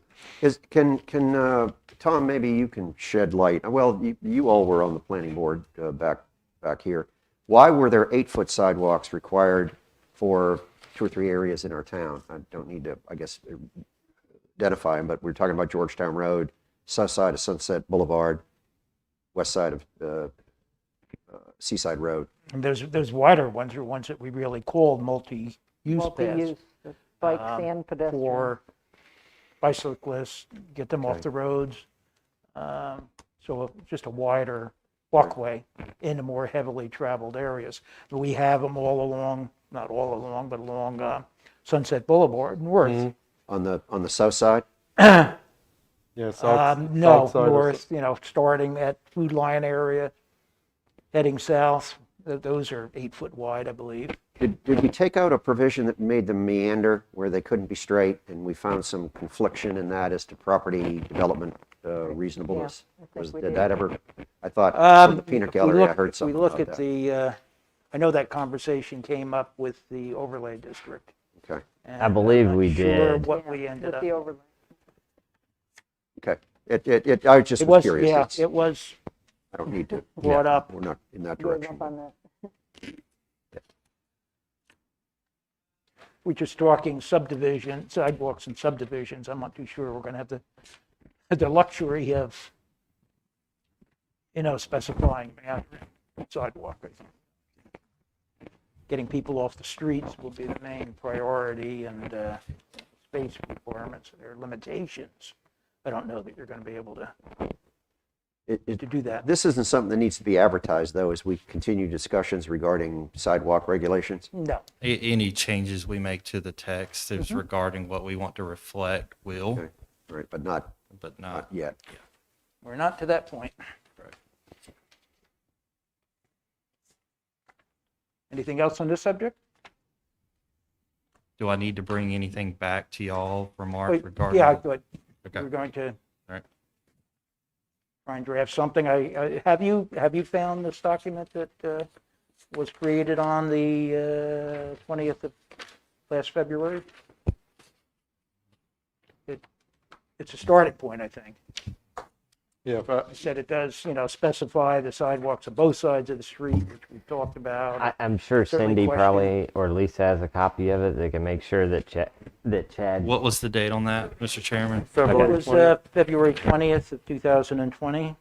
I couldn't find that. I It really was item looking. 7.1 on the agenda at that, so I don't know what meeting agenda was, probably just after that this was written, right? I'll look into that. Wouldn't have the date on there of what the agenda is. No, I'd have to pull the agenda file. I just wrote down it. Well, no, it does say meeting date, February 20th, 2020, and I just wrote down the agenda item as 7.1. I went and looked at that agenda item, and it did not have that in the packet on our website anyway. At least I couldn't find it. Maybe it's sitting there in broad daylight and I missed it. But Yeah, and it was just adding this, to adding part 4 to Article 9. So if you look at Article 9, it ends there. Part 4, this would be an add-on to Article 9. is that like 26, 27 or something like that it was adding? 25, 26, 27. Okay. Yeah, because it stops there at Right. like lighting. Yeah, or something. 9.25, 9.26, and 9.27. So yeah, I guess the thing to do would be to pull up this document It'd be a starting point, for sure. and relook at that to see if I guess it would be that text amendment that This whether we seems want be to a add lot that or more not. involved than what he has there. This photograph you sent me? So it might be, no, this is what I, Oh, it's a photograph of that. That is what I sent to you. Okay, all right. Yeah. Well, I told Tom I couldn't so you find it. got the front page too? There was 2 pages. No, I just Yeah, have Yeah, this back. the background and staff were on the front page Okay. of why we were doing this, or why we were looking at it. Good. And I'm sure it was there, but I couldn't find it in the agenda packet for that meeting.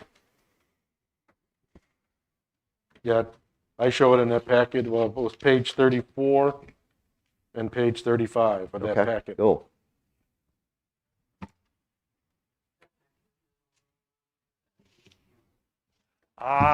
So deleted the whole thing? Okay, that answers the question. All right. I'll look at that and bring it back forward. Okay. Why do you know everything?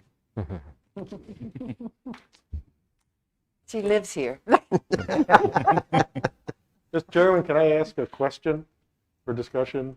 It's sort of on related topics, but not on to the next item yet. Just Okay. Had something. in looking at the beacon last week, I see that the town of Calabash issued a notice of a public hearing for rezoning of 2 parcels, 2550032 and 31, which are presently in ETJ of the town of Sunset Beach zoned MR2, to annex that into Calabash and rezone that R6. I was That's trying to figure out what R6 meant, and I couldn't. I looked up couldn't find- R6 for them. R6 for them is conditional, what they call conditional use permit for multifamily dwellings and 2-family dwellings, in addition to single-family. And one oddity, there's another little piece of parcel. So I looked at this. This is along Beach Drive. It's fairly close to me, and I believe close to Sybil too, right? Yeah, that's why I didn't Okay. see that, It's so I cross- want to know where, is that behind me? Because they've been No, right walking along, that it's property the behind me. parcels right along Beach Drive. Probably nobody can see the Where they've cut paths through the pine trees? Yeah. And there's one little one in the middle, ends in Oh, it's 101 across the for a road. parcel number, Yes. which isn't on this list. It's a so there's three parcels, 2 of which are on the list. So my question is this. 1, have these owners come to the town of Sunset Beach to talk about this? The And then 2, what I'd like to know is, if they have and didn't get the answer they want. So is an alternative for folks to own property in ETJ of Sunset Beach can just go to neighboring towns and get a better deal? Well, the key is with that one, there's about 20% of that parcel or maybe less that is in the ETJ of Sunset Beach. The rest of it is actually in the town of Calabash jurisdiction. But Yes. it has been brought to the attention, both town managers are aware of it, but there's no legal recourse per se. It's an owner-initiated proposal, too. That's The reason correct. I asked this question is, I mean, what stops this You want to be in Calabash? I want to know what you're talking about. this person Walk out your door and look going across the to street. Ocean Isle Beach to get a Right better behind deal? me, Well, they would have to qualify Drive. to, they would across have, the road. Yes. Well, that's Calabash. Part of it is an ETJ of they, Sunset Beach. Why they- is it not on here? No, It is on there. no, from this, it's it not. touches the corner of Ocean Isle Beach. if they met the statutory standards for satellite annexation or voluntary annexation, then they would be eligible when you're in the ETJ. Unless the towns, which the town of Calabash and the town of Sunset Beach do not have a annexation agreement, that would be, and years ago when involuntary annexation was still in place, many of the jurisdictions had agreements in place. But that is a unique instance there.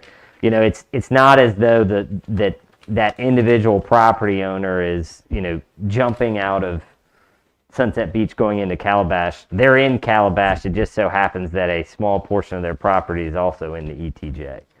I think is the way that to look at it. And I'm not trying to support their decision, but that's just how it is laid out. So same with your ETJ. If there is someone that is in Ocean Isle that could qualify for a voluntary annexation, then yes, that could go through. All of these jurisdictions can come together to have annexation agreements that would spell out. Do we have one with Ocean Isle? I don't know. I don't believe so. Okay. That, Yeah. Okay. Yeah. That's what I was wondering. I thought that was maybe county. Yeah, because Ocean Isle proper, their corporate limits are only on the island, if I recall, except for very small one parcel. Yeah. Yeah. what Yeah. I'm concerned about, I mean, we go through all these other gyrations on zoning and stuff, and basically does that owner become a free agent then and be able to go elsewhere? Well, it's a unique situation. And There's we a- end up with building on that property, not what we wanted. It's And Well, we already lost a we lost one already to, in Raleigh, where I can't think of the name of it, I'll call it Yes. assisted living Yeah. on Seaside, where they opted to just say, we don't want to be in Sunset Beach anymore, after they had come to us and asked to be a part of Sunset Beach. And in fact, I went to that hearing, and the developer stood up and said, hold it, what's wrong here? The whole area around us is not Sunset Beach. Why do we need to be, there's no advantage to us. And I tried to speak and say, hold it, that's not true. 3 sides of your property are Sunset Beach. One side isn't, it's county. But we got shouted down, and there was developers control. I won't say that. I won't go there. well, but like I said, I mean, we're primarily discussing that huge tract, right? But there, This huge the purple- same condition cannot take place. It in cannot that. take place. That's correct. Unless Ocean Isle were to annex, all the way up adjacent to there, which is unlikely to happen. It's a unique situation. I'll just put it that way. It is unlikely that. Well, Similar. it shows on our zoning map that that is an ETJ that's MR2. That's the area that Ron's talking about. Right. And there's 2 little Well, areas. right, But it well, is a 3. smaller part of a much bigger property that's owned by that owner that wants Right. to voluntarily become part of Calabash. But I guess what I was concerned about, what it looked like was happening, Calabash and these owners was taking it out of Sunset Beach ETJ, and they can do that, and that's that. Sunset Beach has no say. Well, that's correct with the ETJ. Right. That, unless there's an annexation agreement in place, So it's not Calabash- necessarily. now in It's this not, case, it it's could not be- the town of Calabash. It is the owner. So I don't say that these are the towns No, getting after well, why wouldn't they? The town, I mean, it ends up being in town, it's taxable. But it is initiated by the property owner, but Yes. not by the town. Right. But Sunset Beach has zero say in this. By law, that's correct. Right. But we That's could, my question, I guess. we could dispute this if we chose to, but I You feel could go to the public hearing. there's no reason to. No, I'm not object saying there to it. is on this particular one. I'm saying we're going to spend a lot of time taking action on this other chunk of ETJ stuff. And are any of those other regions subject to the owner going, well, you know what? I don't like these changes. So maybe instead of going through the lawsuit process or whatever other process there might be, I'll just talk to a neighboring town, and maybe they'd like to put me into town and get me into their tax base with a better, with zoning requirements more favorable to me. Yeah, it would be. But you're I already saying that said- other property is not because of the way the boundaries work That's out. correct. That's what when I read this, my thought was, what stops this? So you're saying it's not possible? That's Okay, correct. that was my when I get down to it, that's my question. Whatever somebody does with this little, I don't know or care about, I guess. Okay. New business, listing of future agenda items. Is there anything particular you want to discuss, Chad? I mean, I think we know. I think it would be on the opposite. Is there anything you I- particular well, I mean, y'all like want- we- Hold on, we've hold on. talked- I did want to discuss what came out of the council meeting. Yeah. If that's okay. Sure. Yeah, I Because was it- going to bring that up too. Oh, okay. All right. Well, then I'll let you. Well, discuss that then. I really had a question as much as anything, but I don't know if everyone had seen the council meeting from this past Monday, I guess it was, yeah. Wes did a wonderful job of presenting our two recommended text amendments.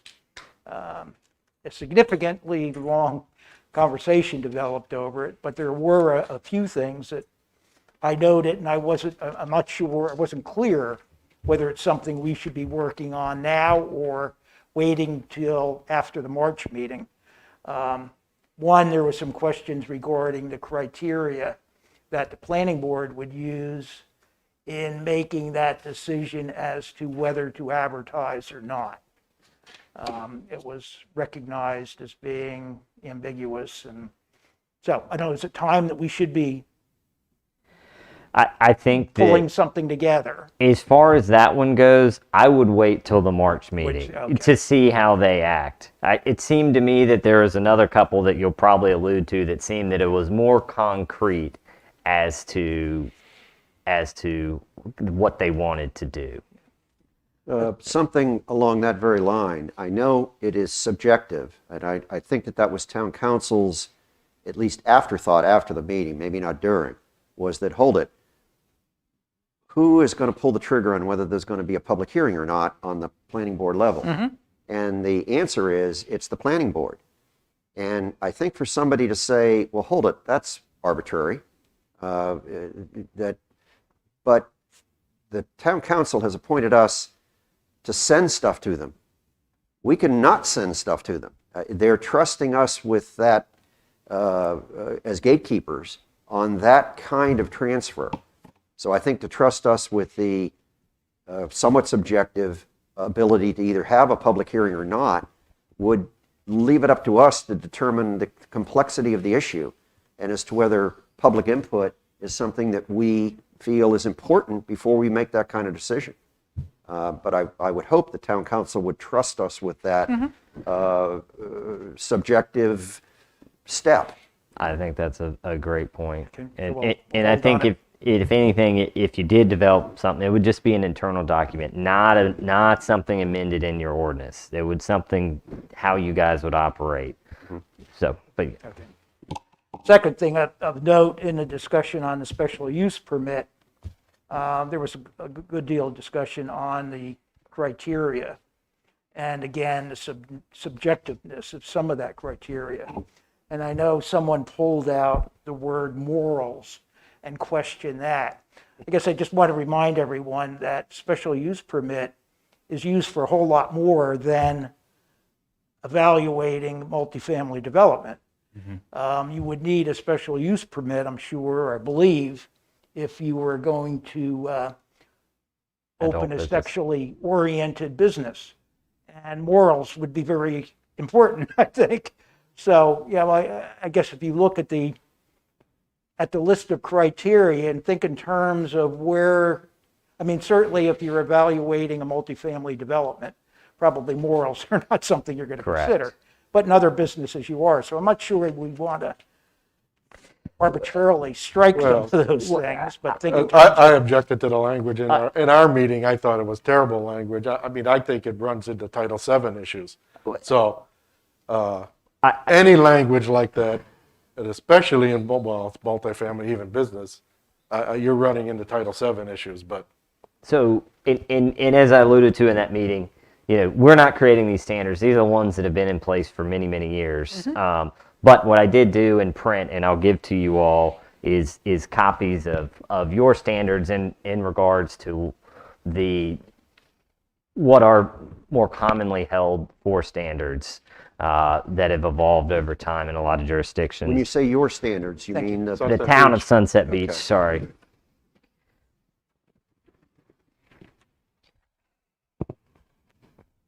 And I think that, you know, if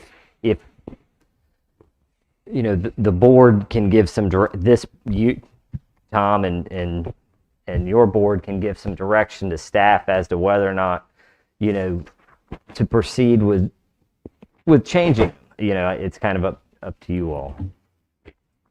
what, have we even approached the Board of Adjustment with all of this?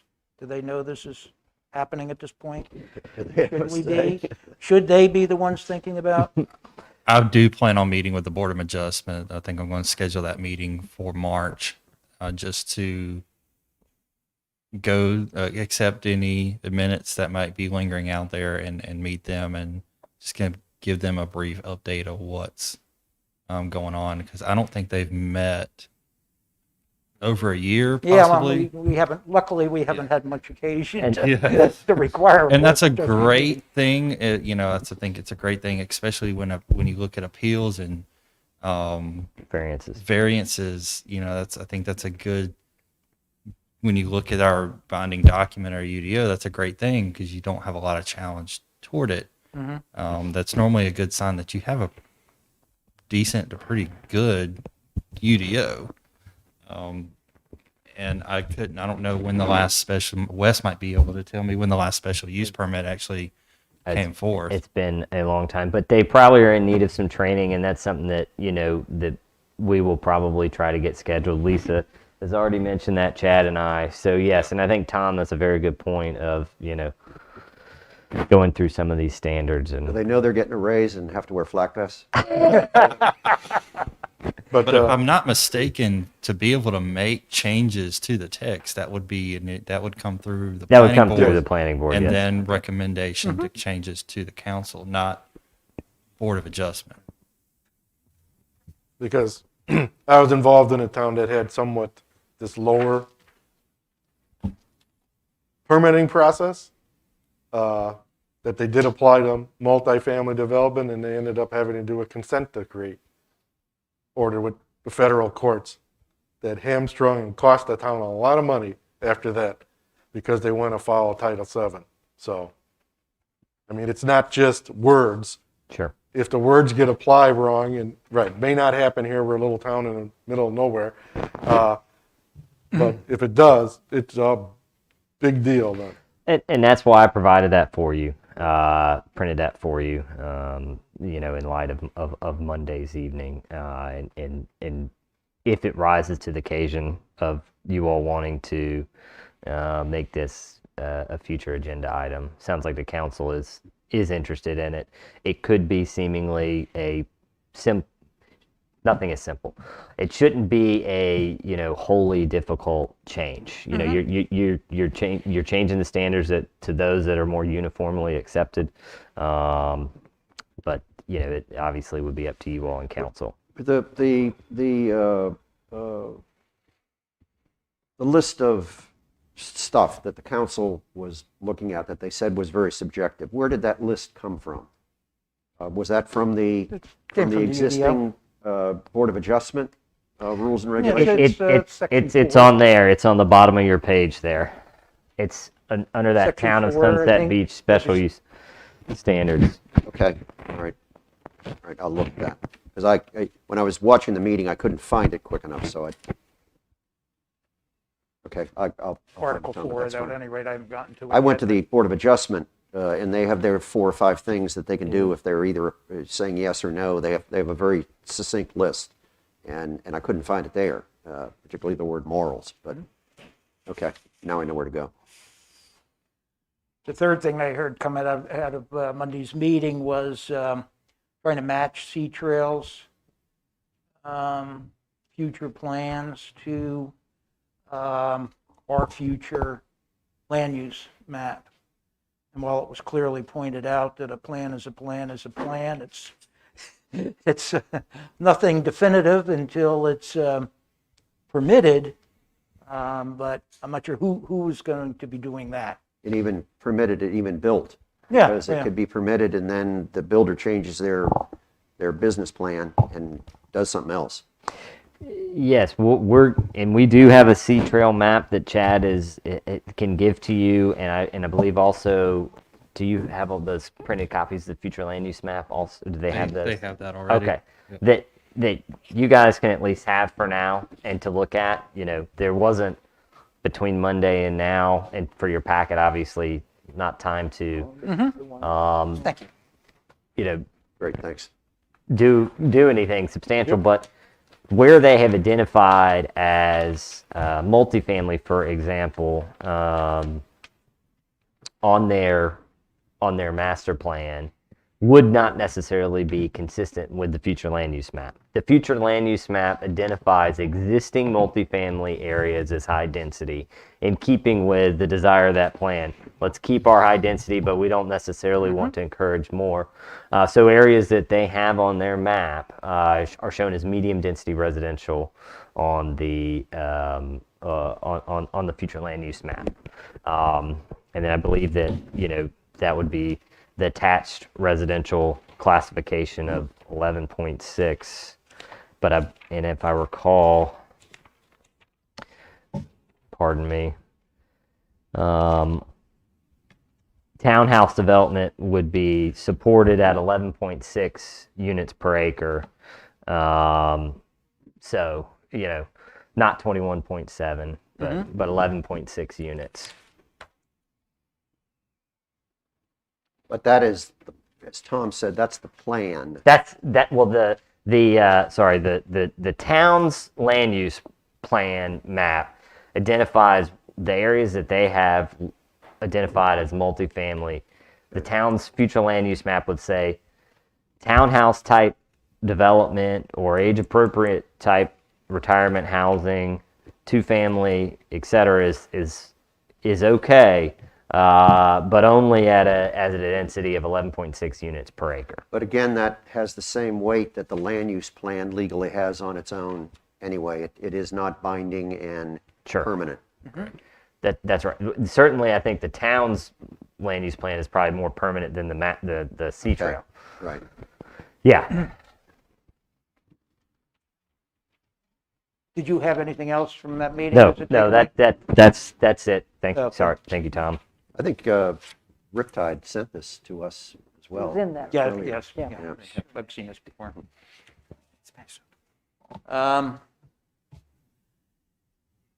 So I don't know, is there anything else specifically we want to talk about? Well, a question on this listing of future agenda items, and I probably just had a misunderstanding of it, so maybe you can better explain it. We get this box with these future agenda items, but the agenda date is blank. And I guess I thought we were going to start somebody, maybe us or Chad or some, was going to start putting dates in here, because I was under the kind of the misimpression that, like, we got the sidewalk text one. I kind of thought we were going to get the tree one at the same time from our previous discussion. This is just an example. Okay. This is. So, this doesn't- maybe this is what you're saying. Yeah. So we need to create this document there where we put maybe proposed agenda dates or planned agenda dates. Yes. Things could happen, of course, so we know kind of what's coming and what's when. Yeah, I've been given kind of two lists since I've been started. One was submitted by, I think, Mr. LeBruno, or this was just generally given to me. The other one was sent to me back in late December, early January by Mr. Larkin. Basically of tasks that the planning board potentially wants to work through. And you'd like one of us to take ownership to quarterback Take each one ownership of or these. give staff a specific directive of where they want this to go so I can bring something back to you. And that was the whole idea behind the sidewalk discussion as well. I think at the March meeting, I can kind of give you an idea that you're going to have potentially three, a preliminary plat discussion, a final plat discussion, a potentially, these are all potential, amenity site discussion along with the MR3. That's a pretty And sidewalk. big meeting anyway. So sidewalks and trees are not in the March Oh, 4th. So I they're can look probably at in the it. April 1st. Probably April. I was going to plan on adding the tree discussion to the tree protect. So is the thing to do to come up with this sort of spreadsheet Or just that we get- can all look at with all the items on there and then Or start just- penciling in dates? or just look at me and say, Chad, I'm interested in bring this forward. Yeah, but that's not possible because workload changes. I mean, Correct. If the tree, how does the town council do it? Don't they we have a need to similar process? prioritize the topics to you? if Like from, let's say we have these two lists. Is that what you're asking? Is that we've already talked about sidewalks, but instead of me kind of somewhat guessing what the next one should be and really start to work through these, if there are specific dates or future agenda items within the next 1 to 2 meetings you want me to take out and bring forth to you, this is the time to where I would ask y'all to task me with that and moving forward. I can give you updates probably on a month out. Yeah, in March, it probably will be not a 4.5 hour meeting or 5 hour, but it will be a potentially heavy workloaded meeting where we can get around that as well. some of the things that I put on the email, and it really wasn't intended for Correct. distribution, but I'm glad it was. I mean, Right. in the end, it's fine. I'm glad I didn't. Well, never mind. But one of my, in open meeting rules really do stymie boards like ours. You can have a conversation with one other person, but then you have to have the same conversation with one other person. And you can also do this, when it talks about the amend or approve the agenda, number 2, you can say, Mr. Chairman, I'd like to make add item to new business number 3 on a specific topic and start that discussion. I'm sure the rest of the board and staff can probably very quickly educate me as to why I'm foolish to be vehemently objected to going over 35 feet anywhere, except in our business districts and MB1, MB2, and the MUD districts. There are certain reasons why a business needs to be 40 feet tall. Yeah, specifically when I was in Oak Island, 35 feet was the standard throughout, unless Well- you were in a VE zone, which we don't have Okay. many of anymore, Right. because that would extend you up to 41, because your lowest horizontal member on an elevation certificate was sometimes almost 19 feet in the air. Sure. So when you start at 20 feet, you only have 15 Well, feet to work with. but there's a long history of that. There here. is. I don't- I mean, it's generally but- speaking, yeah. easy part. There's Yeah, a long we're gonna history go there. there, But Oak Island, it is a lot complex than just that. I would like somebody to tell me a reason why it's in the best interest of our citizens to allow somebody to move their building back 2 more foot from what the setback requirement is so that they can go up another foot in height. To me, that foot in height is still a foot in height for everybody else around to look at.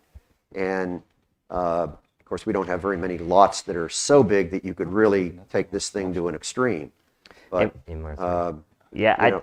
I think that, that's perfectly suitable, and I don't recall what the land use plan said, but it maybe said something about, keeping that 35-foot height limit.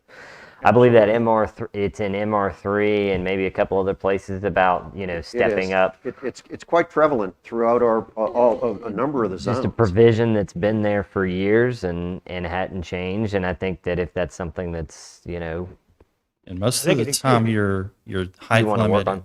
is I think it's rotate included is in every zone where we allow multifamily. If I that remember correctly. that may be the case. and most of the time, and generally speaking, your height restriction is related around how high your ladder truck is for fire. How tall is your truck?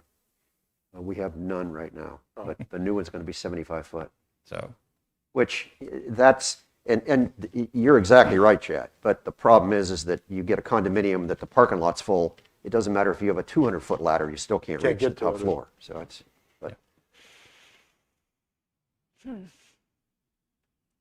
Well, I'm still a little confused Well, on this you know, agenda and how things get on the it bugs agenda me and when. that, it bugs me that 35 foot isn't a maximum. Except in the business areas where there can be a reason for that. Because it doesn't just limit it to if you're building an MR3, a multi-use dwelling, not a multi-use, Multifamily. multifamily. It allows me with my house to go up higher than 35 feet if I increase the setbacks. At least that's the way I read it.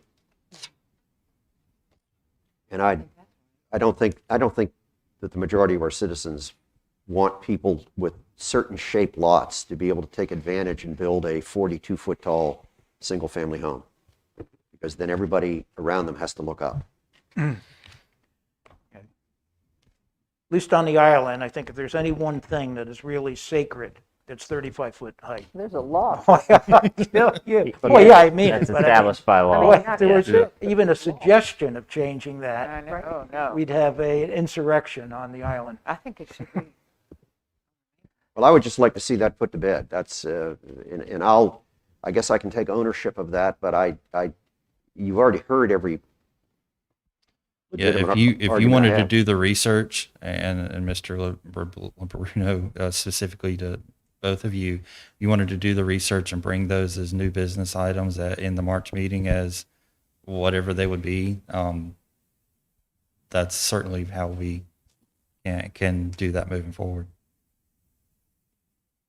I just don't want to make sure I'm missing anything and skip anything that is concerning to this board.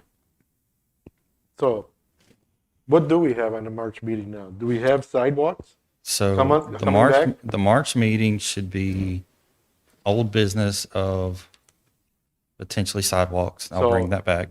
Looking at this table under agenda date, sidewalk text amendment, I can put 3/4/21 on Yes. there. What about the second item, trees? We have nothing on that, right? We don't have a date for it. I would We move can't that plug down. in April 1st or May 6th or June 3rd or July 1. Right, because I mean, you guys are working through this large MR3 related task that I believe, at least if I'm misunderstanding, is sort of the priority. It has to be. Yeah. But that is on the March agenda. Yes, that It's is on Task the March 2 agenda. will be on the March agenda. So that's the third box in here, right? Is where that MR3, review of high density zoning district, MR3. So that third box is for 3/4 also. Correct? Am I correct on that? That would be task 3 though, because it's a Well, rezoning. that's not how we describe these. I know, things here. So, I know. I mean, how do we know what's coming and when we don't describe it right? So that's not, that third box where it says review of high density zoning districts. Fourth box. 1, 2, yes, sorry, 4. Let me put numbers That's on the where I was side getting here. confused, okay. Okay, my mistake. To my understanding, this was created with topics that's been discussed in the past and not really gotten to a resolution. And this was created as an example of what this could look like, not This specifically. wasn't said- necessarily an order, it was Correct. an example. It was just an example. Yes. All right, so right now, and Ron's, I think, going in a very positive direction here. We have Yes. 2 things on the March meeting, sidewalks and task number 2 for MR3. along with potentially 3, a preliminary plat Big plat. review of 98 lots, final plat review of phase 2 of Sunset Ridge, and the amenity center for the sanctuary. All those are contingent upon the applicant meeting the demands of the TRC comments and addressing those in a site plan that is worth bringing forth to y'all. Can I ask a question? Is the sanctuary amenity center going on the island? No, Good. no, it will be a swimming pool clubhouse inside the I, subdivision. So, And task 3, I think, then For any- becomes for- another priority, Yeah. a next priority.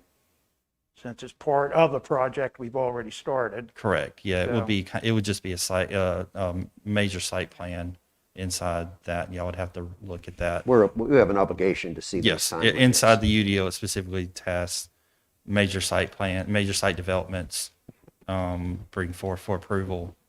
Is by this the planning Sunset board. Ridge one just a little bit north of the one we just talked about? Yeah, On the other so- side of that? Yep, the Cutting other side Street. of it. Then Got the it. sanctuary is across the street from And this the will post have a office. proper roadway? Yep. Yeah, we're working through that now. That was, strike that comment. All right, so we But- have 4 things. that's always true that any subdivision that gets through the committee, your review, could be on the next planning board meeting. So that's unpredictable. Very true. Yeah, because Okay, like I so- said, this month we didn't have any. Right. Next But month that's we'll have unpredictable. 3. Yes. Or we decide not yeah, to I take it could up. have 1 or I Or could none. have 3. Right. Right. But those are the 3 sitting out there. All right, as a 5th item then for March, do you want me, and I know you included Ron in this, I didn't know that that was near to his heart. Is the 35-foot near and dear to you Yeah, as you well? can have that one. I need to be prepared to, Yeah, if you wanted to bring that as a new business item in March. And what at you the would March meeting for, I'll set the agenda like it is now without it. without it. Okay. And then what you would do is amend it at the meeting. But I thought we couldn't do that because it wasn't sent out to the public. No. I think we had that discussion. No. You can always revise an You agenda. can revise the agenda. By It's a vote. draft You agenda. wouldn't be vote of able the to board. act on it. You wouldn't be able to act on it, and it would go before a vote. It would be a motion. I would make a motion to amend Everybody the has to agree agenda to have me put it and in. add new business, except ... And then you, as a board, would vote on it to either accept that motion or deny it. And then we could discuss it, bring forth back at the next meeting on something to move forward with to council if that's what. It only allows board- discussion. Correct. Yeah, absolutely. Okay, I agree to that. Although that's supposed to be a secret, isn't it?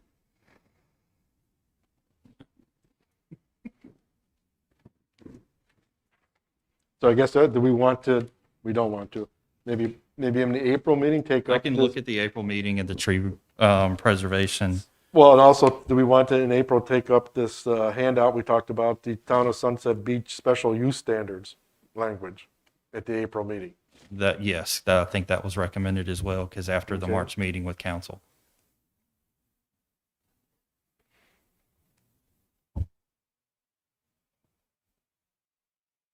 And on that, maybe trees can sneak in April, Yes. or we think May. April for right now.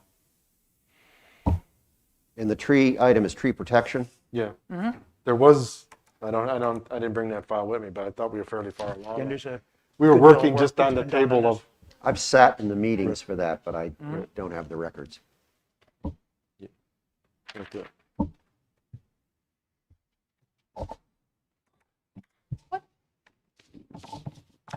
Anything else on this subject?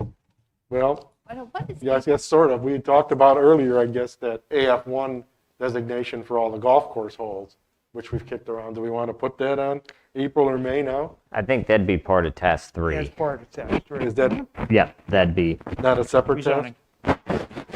No. What is the ETJ zoning recommendation? Oh, that's that part of MR3 that's ETJ. Okay. I think that's Chad all. is going to clean this list up. He was out the past couple days, so Yes. he will take control of this list Yeah. moving forward. Yeah, I just want to make sure, again, I got 9 months into me being here, and Chad, we brought this to you up on day 1. Why are we not discussing this on day 260 or 365?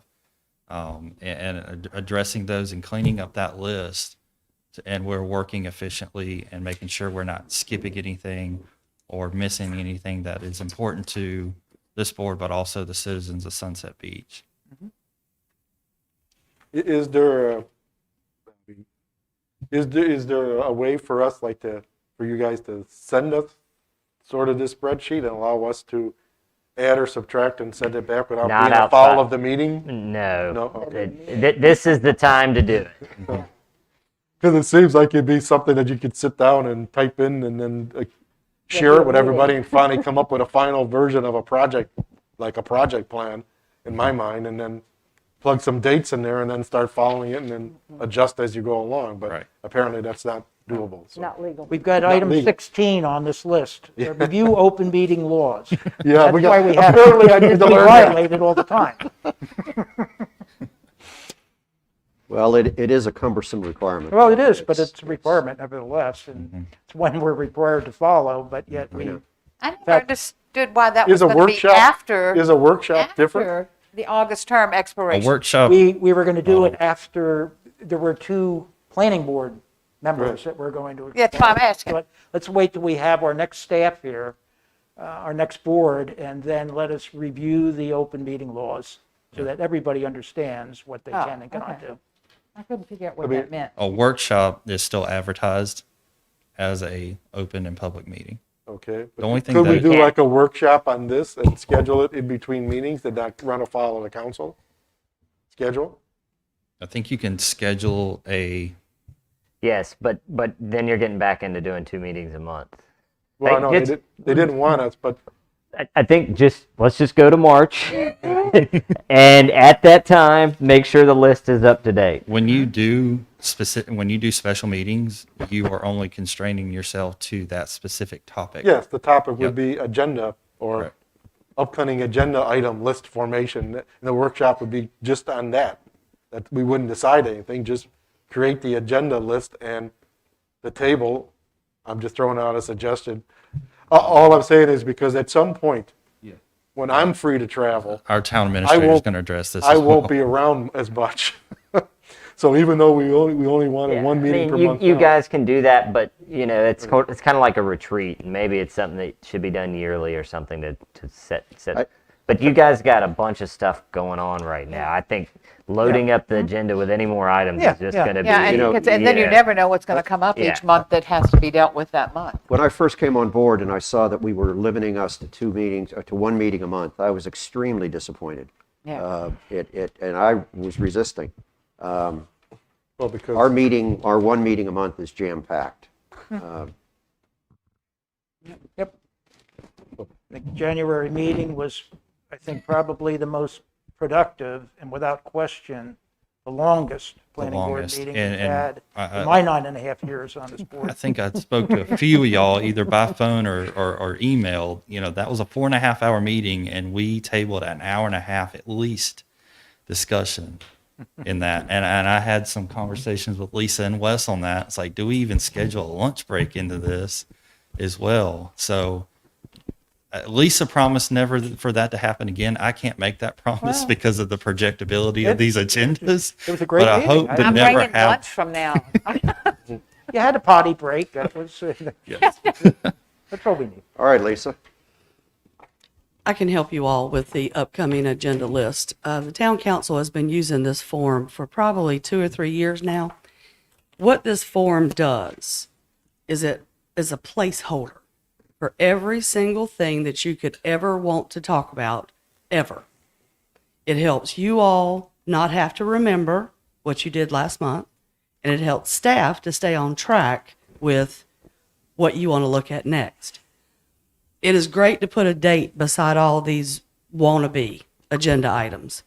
There are a lot of things that are going to come through the planning board that are time sensitive, that they are general statute time sensitive that you have to look at. Pretty soon. So in the instances of I January, may just have to. when we had those 4 or 5 things that had to come through because of time constraints, the rest of that stuff should have been put off to another agenda. And then you wouldn't have had a 4.5-hour meeting. Chad is going to know when he's preparing the agenda if y'all are going to have 5 or 6 different plan reviews that you're going to have to deal with. In those instances, he, as staff, the one who prepares the agenda, is able to move those items. So just because you assign a date to an agenda item today doesn't necessarily mean that it's going to sit on the agenda that you have chosen. It's a good placeholder, and the town council does it all the time. Yeah, you don't always have dates And then either. when we get down to me building the agenda, if it looks like it's going to be a very long meeting, then I automatically roll those things forward. The main reason for this topic, for this agenda placeholder, is so that nothing gets lost. Because when you're dealing with 5 of y'all compared to 1 of him, there's a lot of workload that he has to do, that you all have to do for this board, but then he has a whole other set of responsibilities to the public, the developers, the residents, the citizens, that has, in some instances, has to come first. So that's the reason for the document. Not for you to sit here and put, and the town council's directive has been pages long with no date sitting there. It's okay for there not to be a date. And if he finds that he has extra time and is able to get something done for you all to look at, he can move it up on that agenda as well. So don't think that you've got to put a date beside everything. And if you don't put a date, it's not coming to you, because it all will eventually get to you at some point. Does that help? Yeah, well, I agree. So the key thing in my mind is how do we create the list? Well, that's what you need to do. Right. You need to take the 2 lists. Other than just that giving you- Chad the responsibility for create, there's no other way we can do it as a group or something to help him say, here's the 5 or 10 or 15 items, agenda items we want to occur sometime. That's why it's listed as an agenda item. Right. Right now is when you need to be putting on or taking off anything that you want to talk about in the future. The reason that it's showing up with your 2 suggestions repeatedly is because you 2, as talking to your body, have not added them to that list. So Well, we just added 1 at least. right. But until y'all 2 have done something with that list to either get it on the agenda list or move it away, you're going to see those continuously. Maybe we should all pull together a list of, in priority order, what we'd like to see the planning board attack. We can see what commonality we have, And I think and the maybe things that, that gives us some sense of, Yeah, if you Order. wanted to come back at the next meeting, all y'all have top 5. because I think some things can be eliminated. Yeah. On oh, his yeah, a lot list. of. Because in between meetings, we are about it. not at liberty to send those to each other either. That breaks the open meeting Right. That's correct. Yeah. laws. Yeah, open meeting laws represent a quorum. You can't have We a could send them quorum. to Chad. Yeah, He but I could send can't, it to I us. can't take my list and send it to the other 4 planning board No. members. No, That's but- no, having correct. deliberation. Yes. But you could send them to me. Oh, Correct. Yes. okay. You can individually send them to Chad.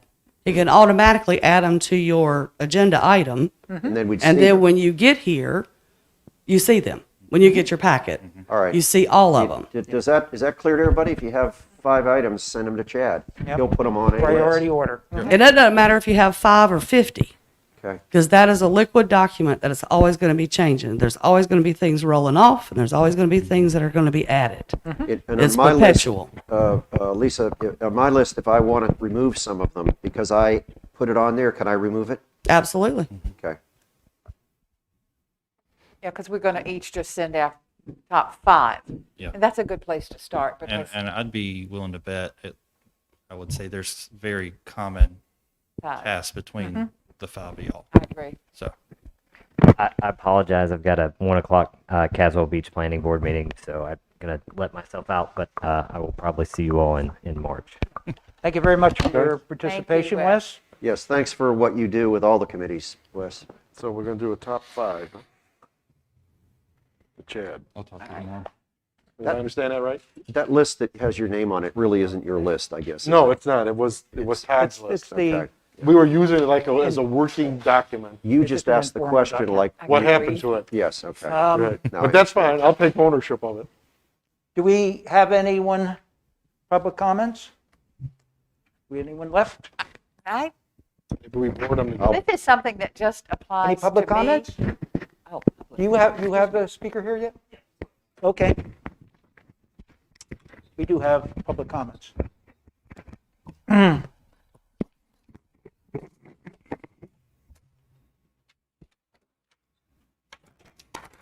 don't hear them.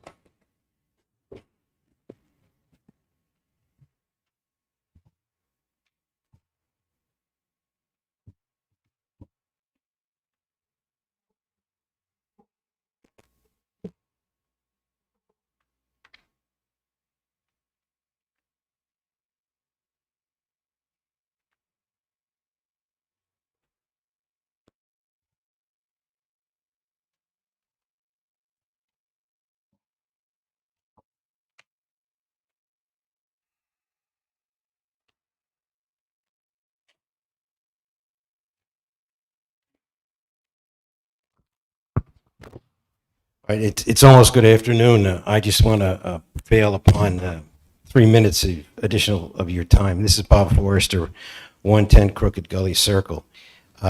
There's really just four things. One is my understanding from the conversation that the suggestion or the consideration of including the restriction on development of the golf course fields of play that's contained in the municipal land use plan to make that a part of the uniform development ordinance is part of task 3.